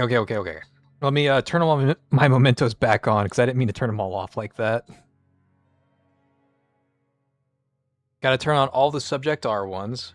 I can skip the begging for help. I can skip Hecate. Can I turn them on from here? No.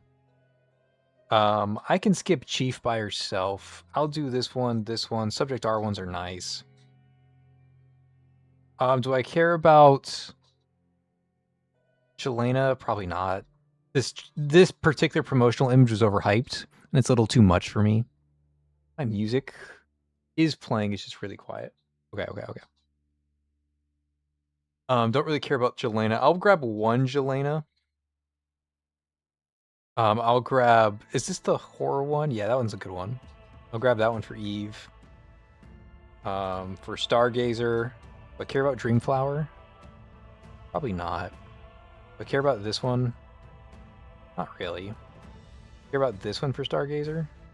I'm down for that. That reminds me of Raging Sands. I had fun with Raging Sands.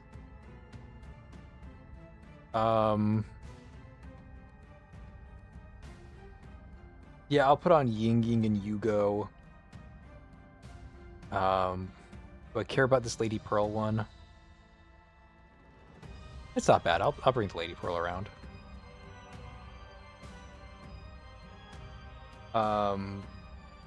I like the Graves one. Actually, the Graves ones are all pretty good.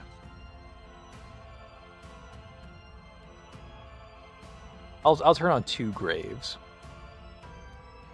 Is this my only one from the Yao event? I'll turn it on if that's the case.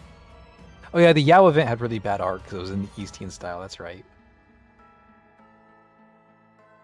Let's have a little sad girl on our screen.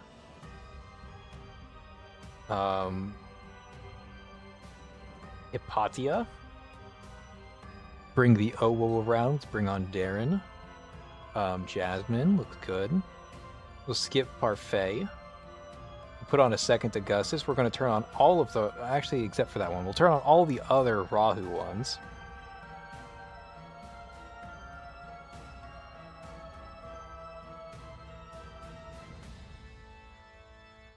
Turn on all of the Angel ones.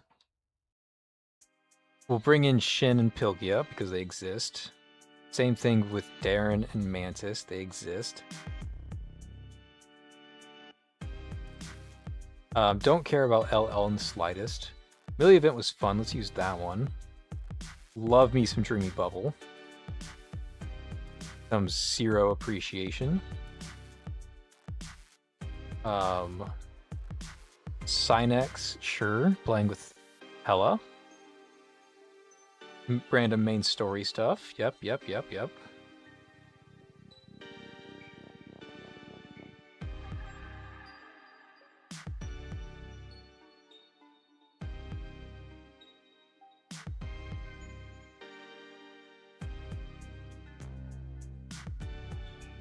Max King, my boy. We'll get an Infer in there. Oh, actually, I like the other Infer one better. Seto is nice. The Adela attack helicopter one is funny. But I'll also grab that one.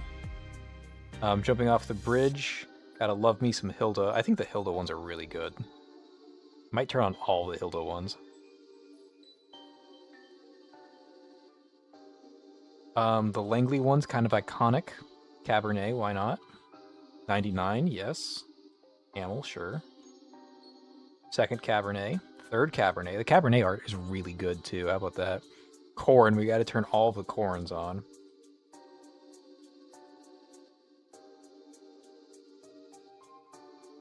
I'm down for Rust. Down for Margaret. I'm down for more Hypatia. That's a really good staple image. Another really good staple image. Another really good staple image. Sure thing, Hamel. I'll have one for the collab. No, I like both these. Oh, I like all 3 collabs. Oak. The Oak ones are pretty good. Gotta remember Julian. Big fan of Blue. I accidentally turned this one on. I'll grab the Lichens, sure. Zhao Feng, pretty hype.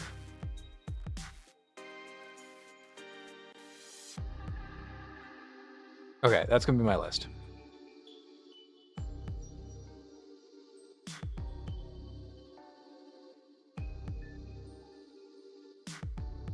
All right, those are my mementos. Hopefully I don't regret them later. It's time for me to refresh my mementos anyways.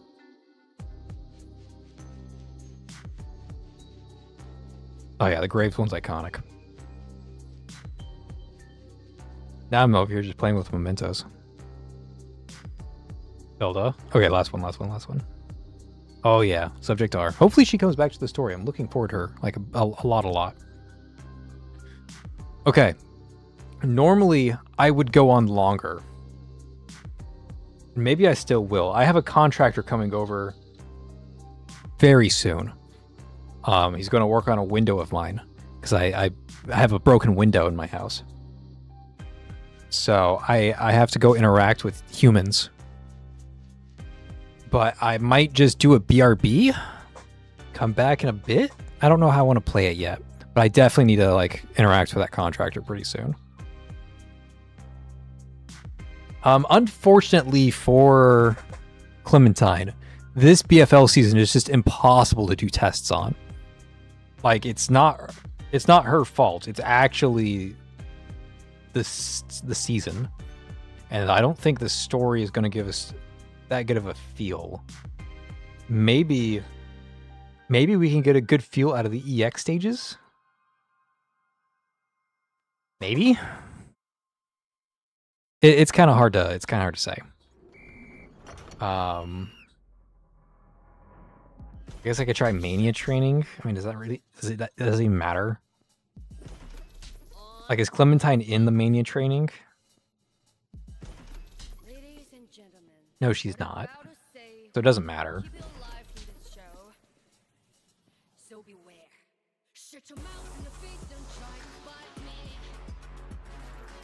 Yeah, I'm not sure. But I think she has some sauce, but it's just so hard to test it with how difficult this season of BFL is. Like, nobody in BFL works right now. Like, Bleed does not clear BFL right now. Bleed. Weak Spot doesn't clear it. Like, I really do need, like, an over limits team and, like, in the stage before it starts to fight this season of over limits. And if I do that, I get actually close to 290k. Like 287 is my record right now, which is insane. 287 on a level 70 is just like, what the fuck? But if I try to slow it down at all, I just lose.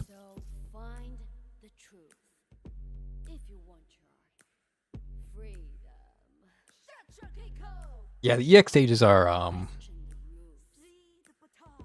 the last ones have been pretty difficult, unironically.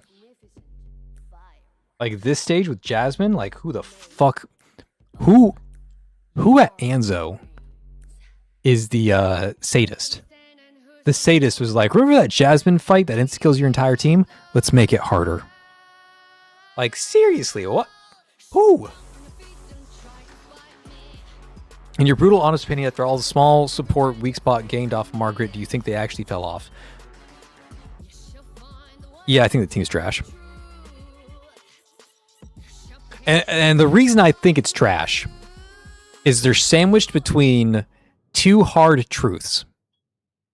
The hard truth about weak spot is one, your core breaking sucks, and there's nothing you can do to fix it. Your core breaking is just garbage. Doesn't matter how hard you try, you can't solve it. The other fact is that now you're randomly locked into Jelena. And why is the weak spot suddenly reliant on Jelena? Like, who decided that it's like, okay, we got to fix Bianca? Jelena. Problem solved. They just slapped a Band-Aid on the team, honestly. Like, it looked really strong at first. And I went in, like, thinking it was going to be really strong. I was like, damn, weak spot's going to be the new meta. It came out, like, strong, like, almost as strong as Bleed, but it's not there. It's got the same problems it always has, but now it has to juggle crit as well. And that's like the damage is there now because it crits, but like now you have to juggle crits, and it's just ugh. None of your problems got solved. You just brought your damage up to modern standards and then added more problems to baby. EX is the sadist containment zone. Fair. The last one I did for EX was Chapter 8 or something. Fair.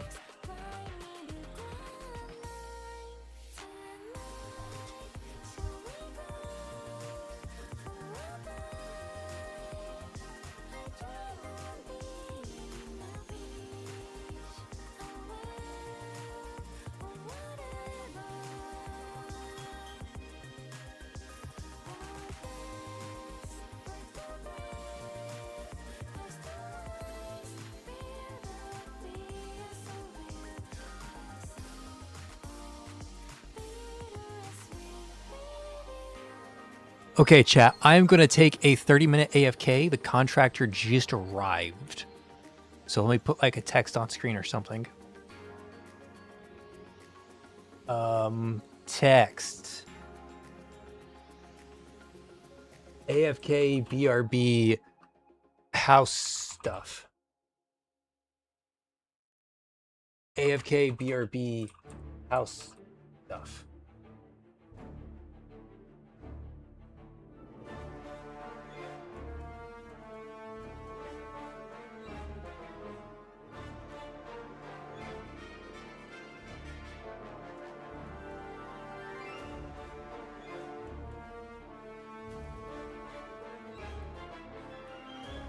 Hopefully that's easy enough to read. But yeah, BRB.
手心呀，愿心会灯火繁星如雨下，万千回眸，心动一刹，看花不是花，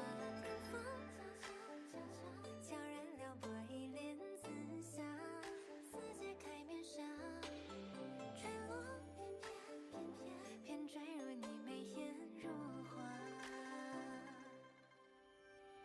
黎明天上月，悠悠个月色，月色让几分心猿意马。从我脱秋暮，向日月捧起你脸颊，是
All right, I'm back.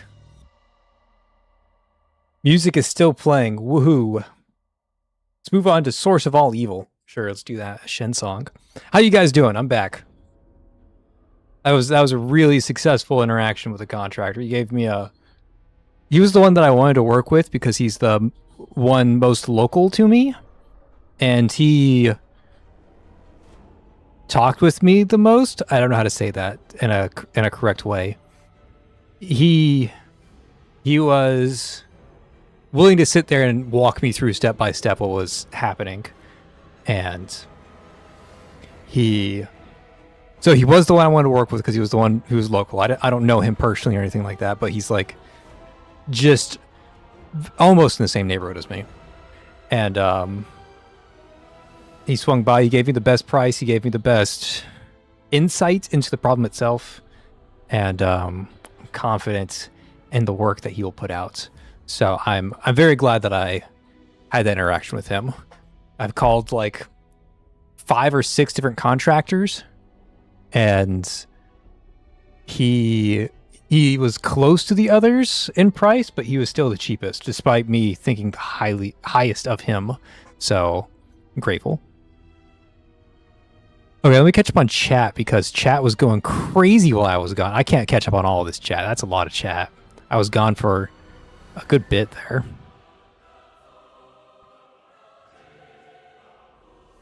At least Weak Spot does what it says on the tin. You know, I'll give you that. You know, okay.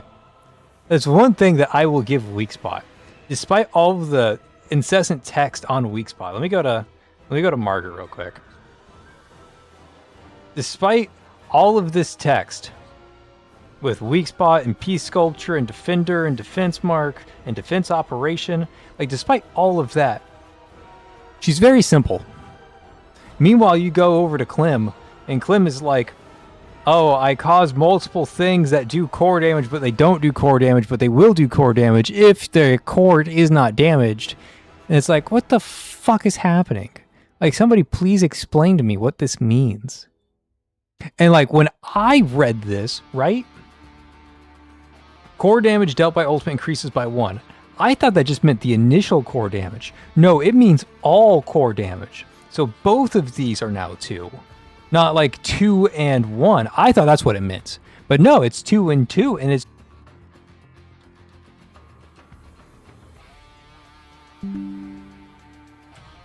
Refresh if stream dropped. My OBS, my streaming software decided to die on me right there. We're back online, but the stream might have a hiccup. So hopefully you guys are still here. Hopefully. What do I know?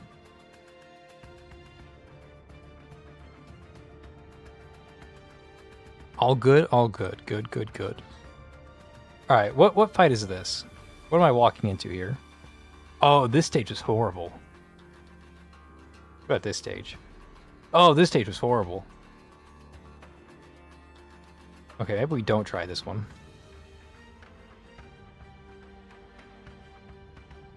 Whale from 787? Nah. There's not that many, like... Okay, so again, what Clem wants to do is that she wants to break cores. She wants to be rewarded for breaking cores. She's like Seto in that fashion. So I need a stage that has like a good amount of cores on it. I'm not confident I'm going to find it.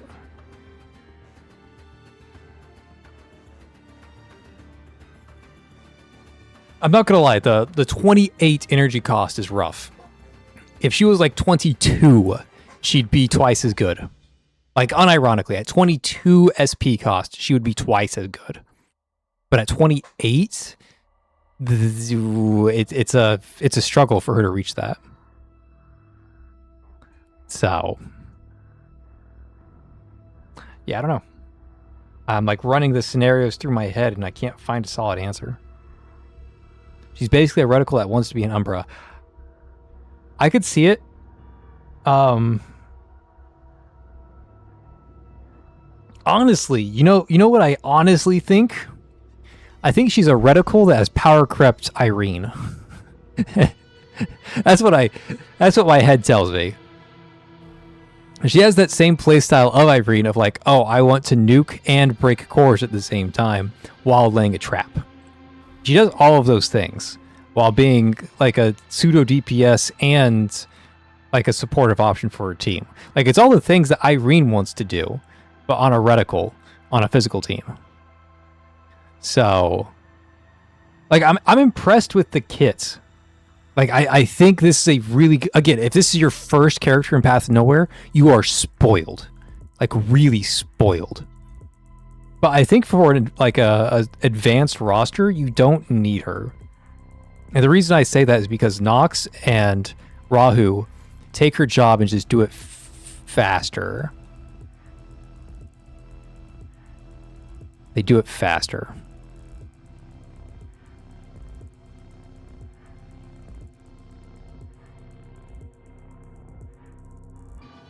Yeah, that's my thoughts.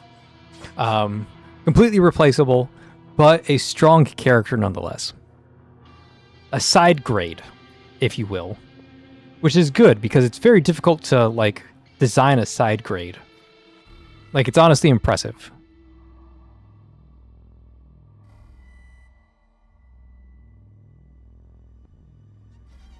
Can I make this work despite like no cores being on this stage? Like that's my biggest concern here, is that there's no cores.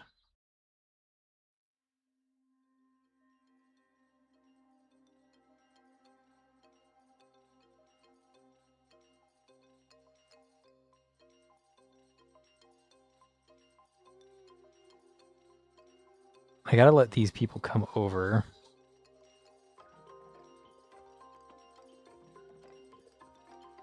And I have to like stop these people while letting these people come in. I have to hold this one here.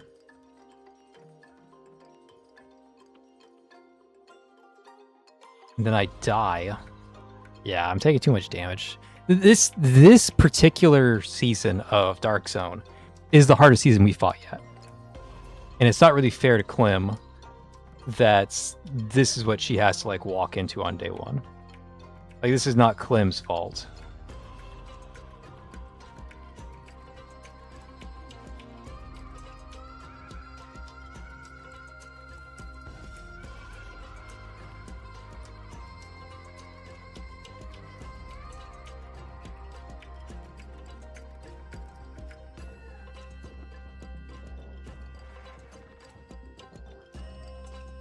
Like, what is that?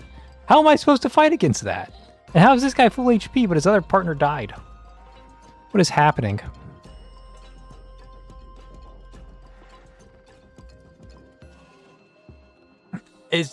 Her biggest flaw is just how high her SP cost is. Like, it's a lot of SP for what it does.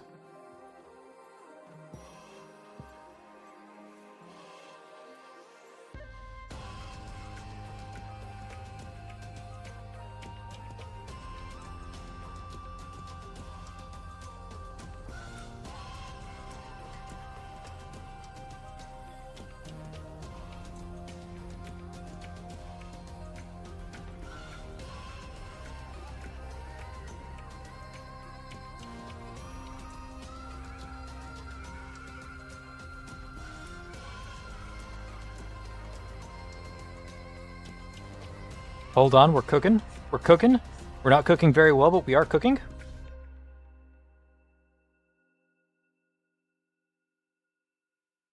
does that give 0 fucking SP back?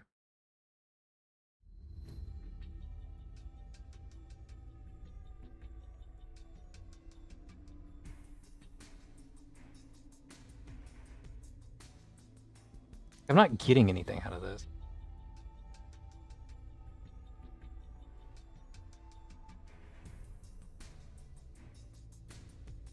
So that's what's going to hold back her as like a damage dealer, because like her SP cost is so high that she is relying on breaking cores to get SP back to do something.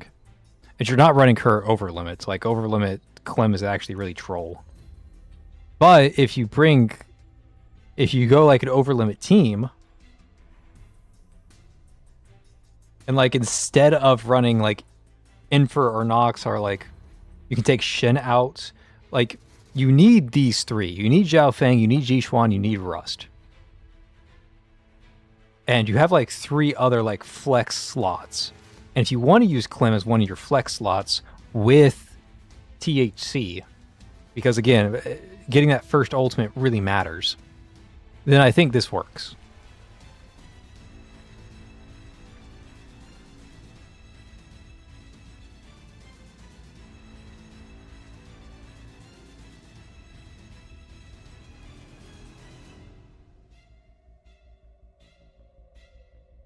I'm not running... Jesus Christ. I'm not running Overlimit on the Overlimit team. Let's try that one again.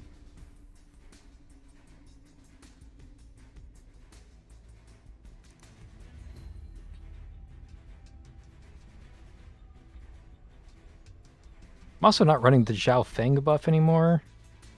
Let me turn on the Zhao Feng buff. Zhao Feng, reticles, whatever this is. Sure, call it a day.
Like, it's good. It's really good.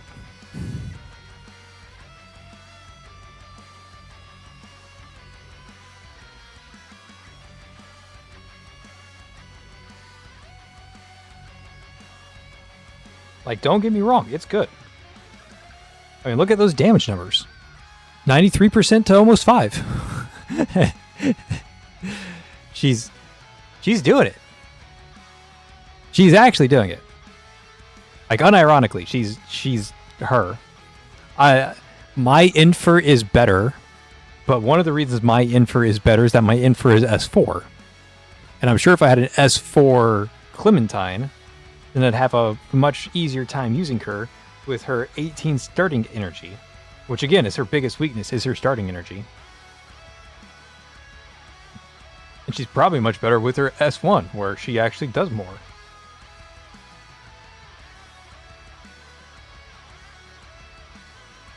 I'm impressed, but not blown away.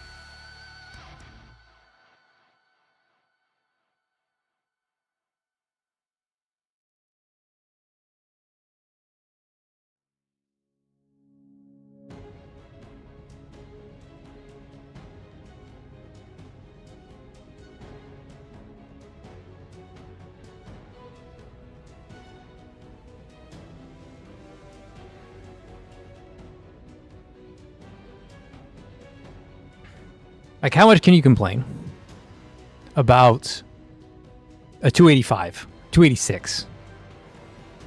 Like, I can get this little higher. I don't think I can get it to 287, but I can get it to 286 for sure.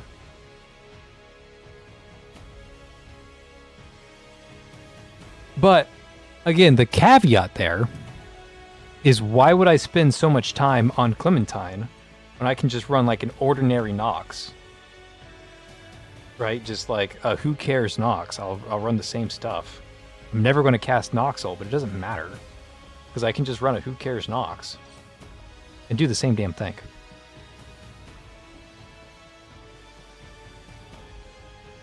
I'll give the SP to Rust instead. He'll actually get his cast out in time. I'll put down my same 2 Tigers.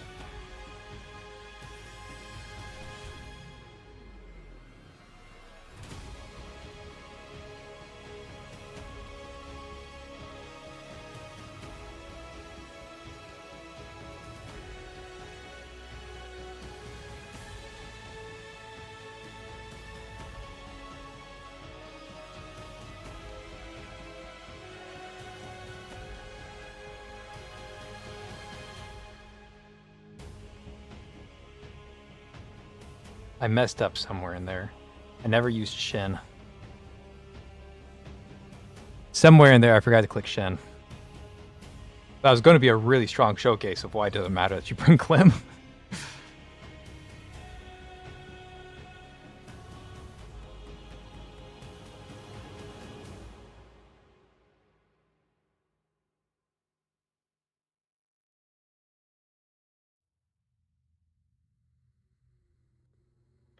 Oh, I made the classic mistake. I'm not allowed to grab that. That's right.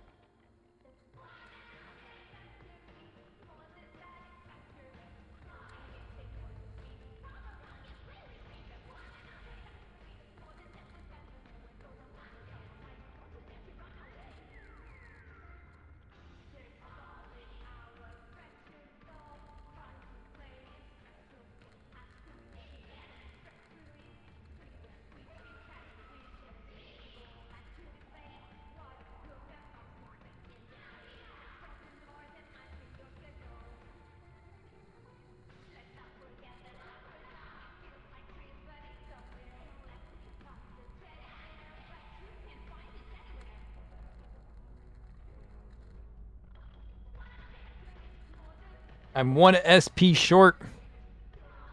This is tragic. I know why I'm 1 SP short too, because I didn't use Nox ult. Oh, let me remember how to play Nox real quick, and then I can prove my point. But first, I have to remember how to play the game. If I knew how to play the game, my point would be made.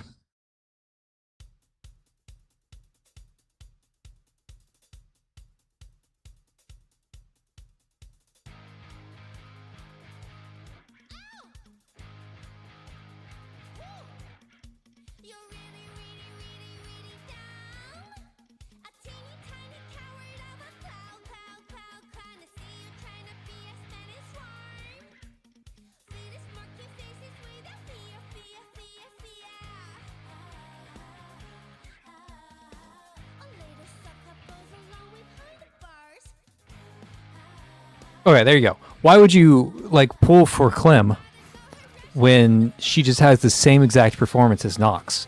When Nox is consuming no empowers. Like, Nox isn't stealing resources, she's providing resources. At, like, I didn't use any resources on Nox. She didn't take any stones. She didn't have to click her ult. I can run whatever crime brand I want to and not affect Nox's performance. And even then, like when I'm not affecting her performance at all, she has a 3 core break on demand from the get-go, which is better than Clem's 2 core break. So like, why would I ever use Clem when Nox without ultimate is just better? That's the real question. Like, she's good, she does her job, but she's a side grade to most other supports, if not all other supports. Like, she's not doing anything wrong. It's just, why bother? Like, I don't know what crime brand set to run, but like, assume that I had like another crime brand set I needed to run that I don't have. Like, I need to run Heartache. Like, assume that in this world I need to run Heartache.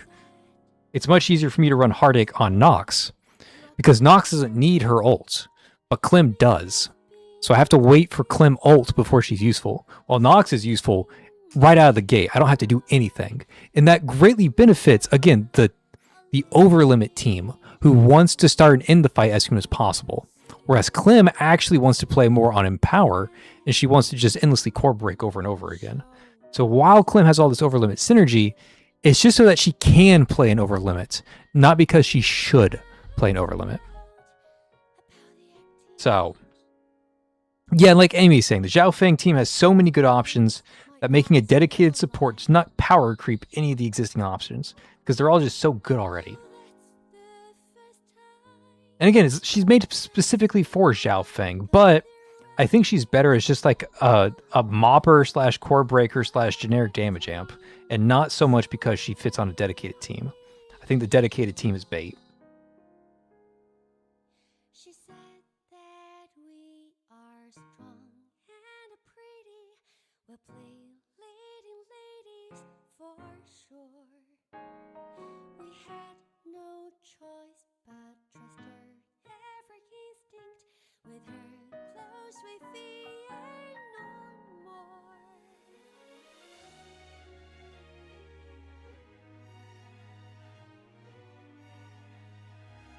Like, Nox is the same damn thing Clem does, but Nox does it a little bit better. And my Infer does it even better, but again, my Infer is S4, so it's not really fair. Right? That's not a fair comparison. But Reforged Nox is a fair comparison, because Nox ain't doing a damn thing. You can put whatever crime brands you want. You can run supportive crime brands on Nox. You can't run supportive crime brands on Clem because she demands too much energy. So, yeah, she's an optional side grade to the Overlimit team, and she's just a like generically powerful unit otherwise. Like, if you don't have Reforged Nox, if you don't have Reforged Rahu, Clem is fucking incredible. If you have Reforged Nox, if you have Reforged Rahu, you don't really need her.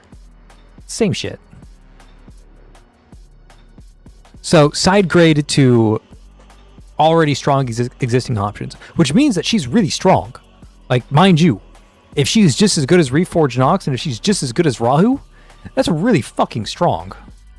But she's not doing anything new. She's just doing it in a different way. So I'm happy with how she is.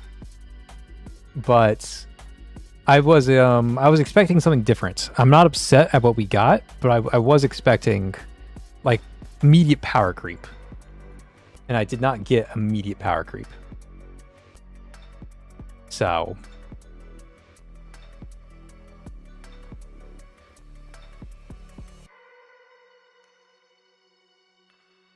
her main power lies in her insane core breaking, no? Well, she breaks 2 cores. That's it. Like, max 2 cores per target. Whereas Nox can instantly break 3 without using SP. And then Rahu, yeah, Rahu doesn't have any core break, so fair. Like, if you're after core break, Rahu ain't it. I thought that she could break more than 2 cores with, like, her blossoming effect. Apparently, it's just like a lingering core break. So, like, yeah, she can, like, she breaks 2 cores and then she can break more cores later. But it's just because the effect is lingering. If there's new targets, then she core breaks those as well. She doesn't like double up on a single target. She's 2 core breaks max per target. It just lingers so it can hit multiple targets after she's already cast it. It's kind of like Pine, right? Pine will only break 1 core, but the drone lingers, and if anybody walks into it, she still core breaks them. That's what Clem does. She only breaks 2 cores, and if more people walk into it, then she can break their cores as well. But she's not going to break more than 2 per target.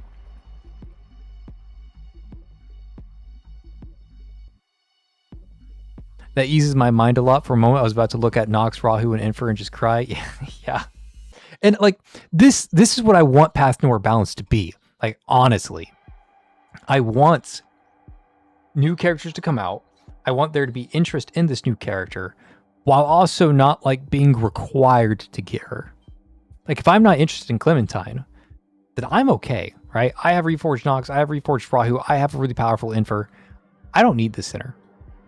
But there's some people out there who like haven't reforged their Sinners yet. Like, they're really far behind on reforged materials. They don't want to reforge Rahu. or like they don't have Reforged Rahu, they don't have Reforged Nox, they don't have Infer, they don't have like all these other options. And now instead of like the community saying, oh, you need Reforged Rahu, now they can say, oh, you need Reforged Rahu or Reforged Nox or Clementine or Infer. And like there's all these different options that new players don't necessarily get to choose from. But like if they don't have to wait specifically for one answer.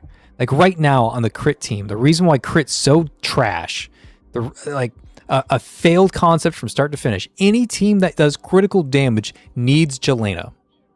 And if you're a new player and you have like all the crit teams and you don't have Jelena, your account it's bricked. It's bricked until you get Jelena.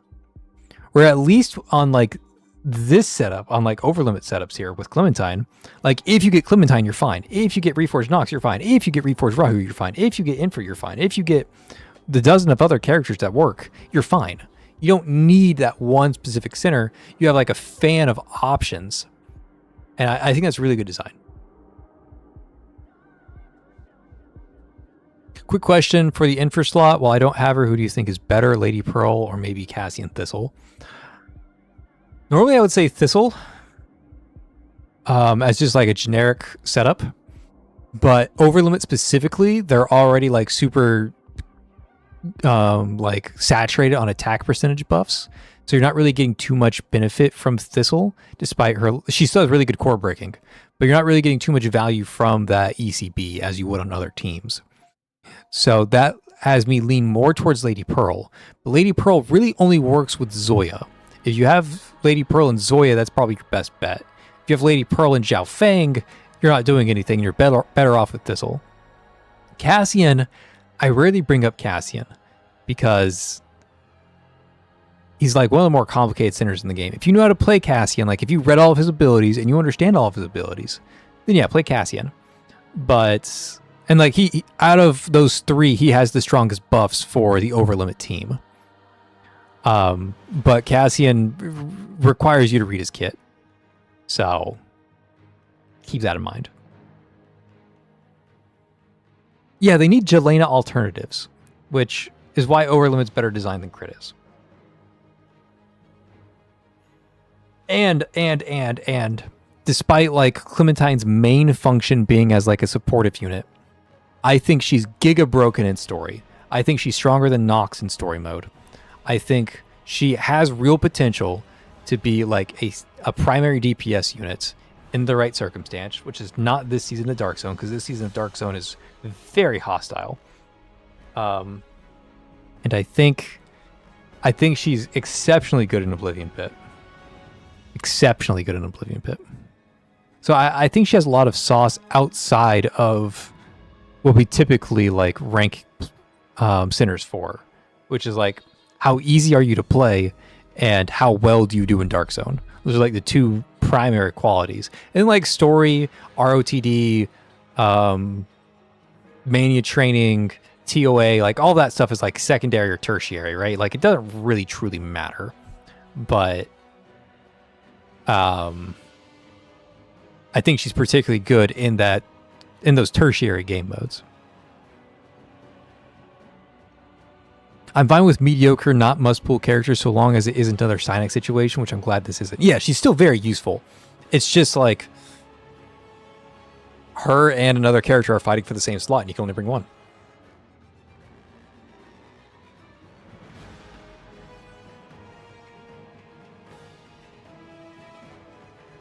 Yeah, again, you guys just saw the Reforged Nox run. It hit 286 or something like that, 285, whatever the number was. If I do that same run with Clem, keep in mind all of Clem's powers locked behind her ultimate, so you kind of have to use her ultimate like as it's available. But if I run that same fight with her,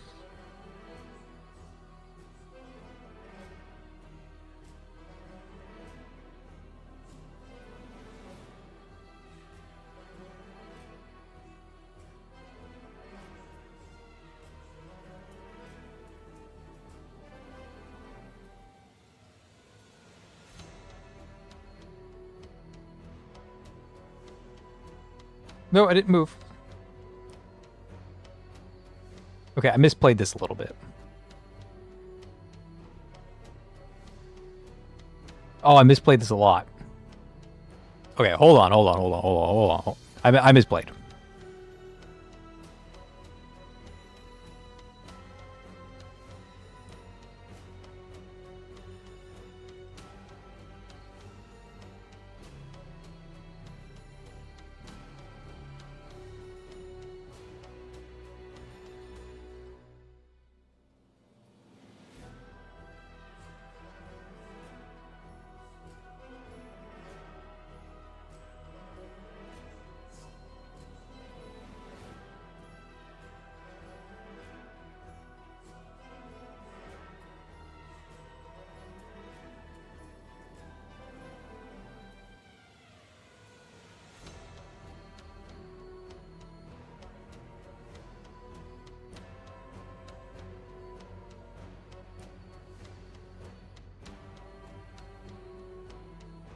Okay, so that's the difference between the two teams right there.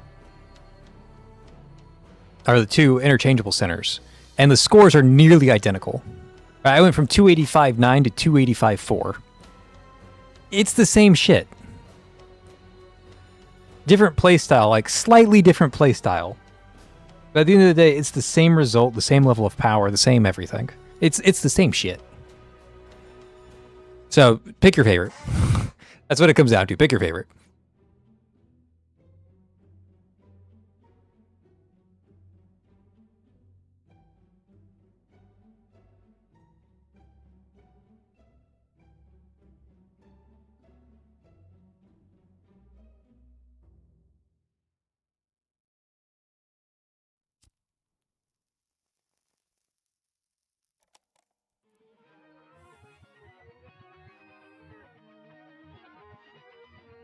Okay, time to finish my dailies.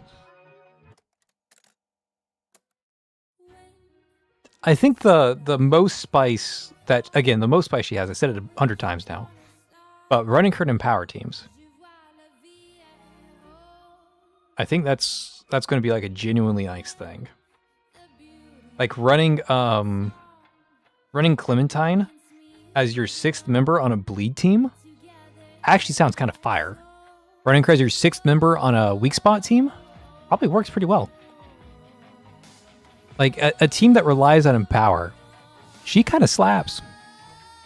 Like she slaps a lot more than she does in Overlimit on those teams, honestly. I know she has Overlimit synergies, but like she herself is so reliant on Empower that she's probably really fucking good on Empower teams. My car tire's busted and I gotta work on getting that fixed. Ash, I feel you. My car broke down the side of the interstate earlier this week. Feels bad. Alright, Ash, I'll catch you later. Wait. As I was saying that, my OBS crashed. OBS doesn't want me to spread the gospel. Okay, I'm going back to spreading it. I think I'm live right now. I'm not sure. Okay, I think I'm live now. Yeah. You can either be a Shalom lover or a Shalom hater. Being a Shalom hater does come at a premium. You are taxed for being a hater. But you get absolutely nothing out of it except you get to support me. And I appreciate you.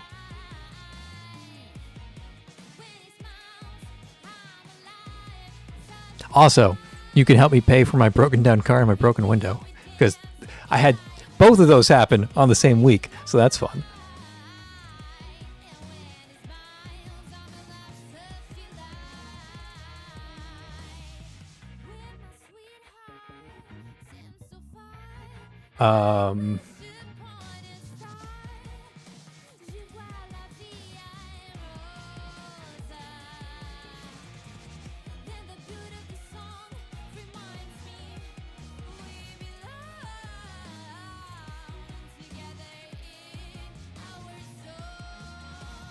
Oh, Dark, you're a Shalom hater?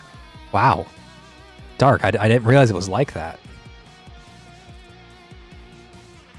What do you got against Shalom?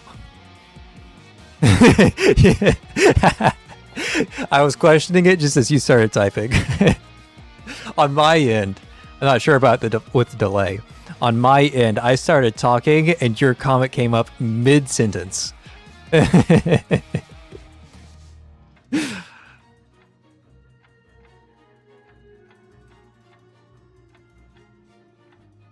Hey, I appreciate you, Dark. Thank you, thank you.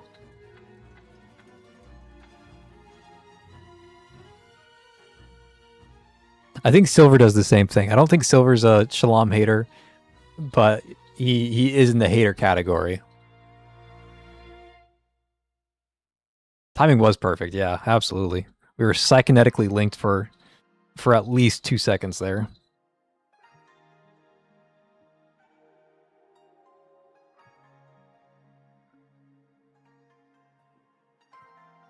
I didn't do my Oblivion Pit? Crazy.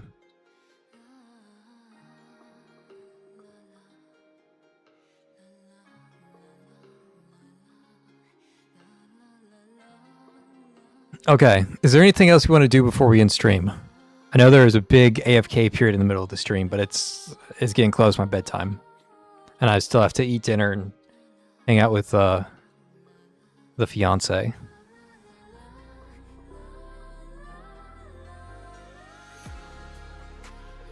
Any last second requests on what to test? We've done a lot of testing. I've concluded that she is Clementine is equal power to Reforged Nox and Reforged Rahu specifically. She's equal power to a lot of sinners, but those two specifically are her closest competition. And then really good in ROTD, like really super stupid good in ROTD. And what I haven't had a chance to test, but what I strongly suspect is that she can actually be a primary DPS unit if you build around her enough. That being said, the Dark Zone this season is fucking brutal, and the stages are also not made for her. So, like, they're anti-Clem. They don't have enough cores. So I think she's actually better with Empower than she is with Overlimit, but I haven't had a chance to prove that yet. My only request is that you go take care of yourself. Stretch and water are needed, even more rest. Wow, that's such a kind, loving comment. Wow. I need to, like, frame that comment. Every time somebody, like, yells at me for not reading S1N, I need to read that comment again.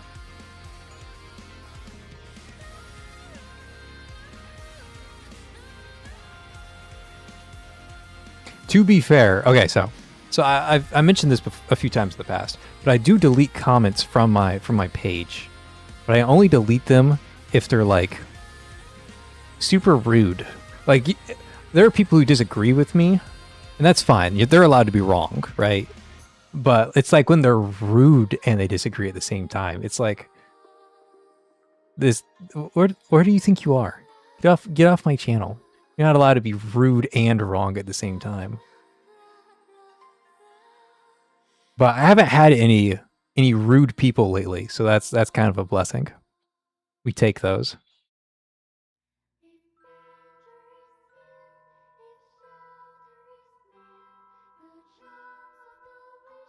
What is this song? Also, shout out to Exka. I have no idea how to say the man's name. Exka, he comes and goes. He gets busy and not busy. He's been busy lately. But shout out to Exka for arranging the playlist for me better. Because I use YouTube playlists for the music. And he did something to, like, optimize the song somehow. I don't know what he did. But he did it well. And you can thank him for the music on stream. I don't know what I'm doing, but he did know what he was doing, so congratulations to him. Disagreeing with someone does not give you the right to be disrespectful. Yeah, I agree. Yeah, that's the big one. Like, I'm gonna reveal a hate comment if I can find it. It's buried in my screenshots folder. Well, I took a screenshot of it, so it's there somewhere. But I mean, it is buried.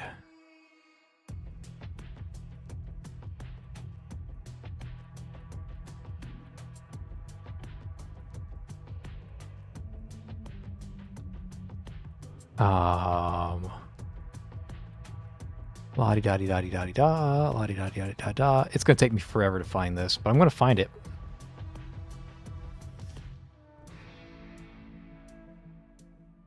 Is it? No, that's a Twitter post.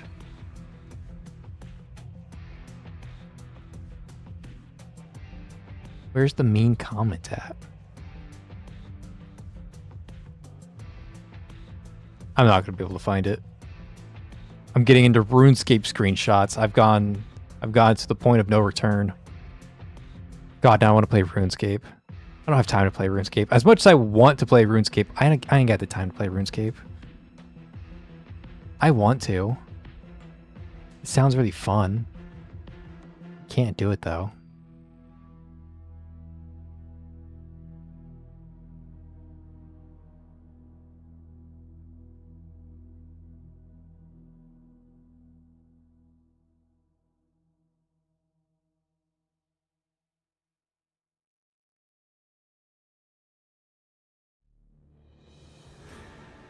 Yeah, I'm not going to be able to find it. It's deep in the trenches, man. If you gave me like an hour, I could find it, but I ain't got an hour to spare, and neither do you guys. You guys don't want to sit here staring at a lock screen while I look through screenshots for an hour.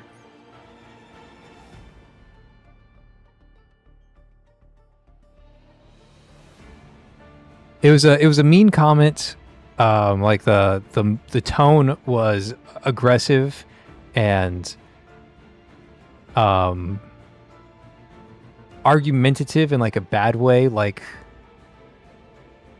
a what's the word? A not in good spirits kind of argument. And then like they had some things that were like their preference and it makes sense. And then they had other things that were just like factually incorrect. So I deleted like 5 or 6 of his comments from one video because that was the thing. That was like the other thing that got me. He was on the tier list video and he like wrote his first comment that was really mean. And then he started replying to other people saying even more mean things about me in their comments. Like somebody was like, "Oh my God, I love Reforged Rahu." And he's like, "You shouldn't like Reforged Rahu. This streamer is dumb. He doesn't know what the fuck he's talking about. Reforged Rahu is awful, blah, blah, blah, blah, blah." I'm like, dude, what is your problem? Yeah. It's a sign to focus on the good ones. Yeah, for sure.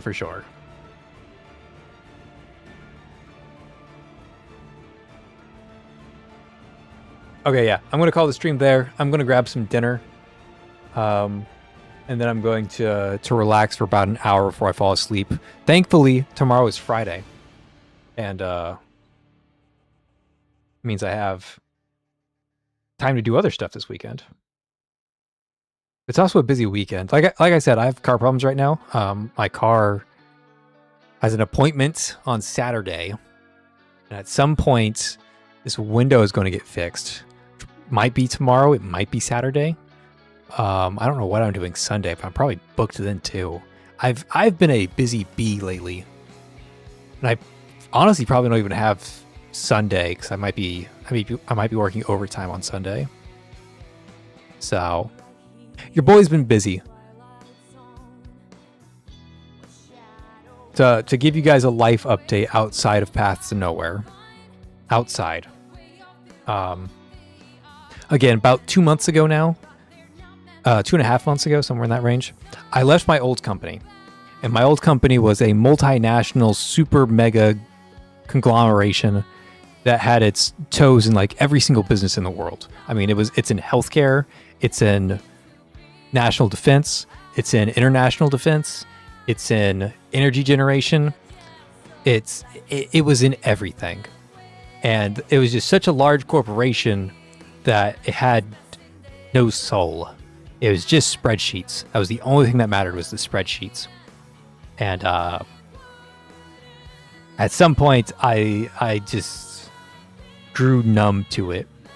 I started asking around. I started applying to other jobs, and I got a lot of really nice it was well received, the job hunt. I ended up settling on this company I work now. It's super small. It's like 70 employees total. My team is much smaller than 70 people. But shortly after I got hired on, like they didn't really know what I was capable of when I got hired on. They just knew I had 4 years of experience. So they hired me on. It's like, okay, we'll have them do some stuff. And they're like, oh shit, this guy's good. So there are some things that they need on like a higher level that they didn't really have anybody capable of doing that higher level work. So they saw that I was capable of doing it and I was already doing it. And I was like asking them if, like I was trying to do it already because I could see that it needed to be done. They're like, okay, fuck it. You're our lead engineer. It's like, cool. So I got the lead engineer role at the new company, and the lead engineer role, there's a lot more to do in it because I'm not just doing stuff for myself. I'm now responsible for like a dozen other engineers and their workflow. Like if I don't do my job, then they don't have any work to do, and they're what we call unbillable, right? Like we hire engineers so that every hour that engineer works, we can charge the clients, right? Like if the engineer is working at hourly work, every hour the engineer works, we charge the client 1 hour. But if I don't do my job, then the engineers don't have anything to do. And instead, we just pay those engineers for an hour, but we don't get anything back as a company. We're just burning money instead of making money. So I've been really busy staying on top of everything because if I don't do my job, then there's like a dozen other people who are not doing their job.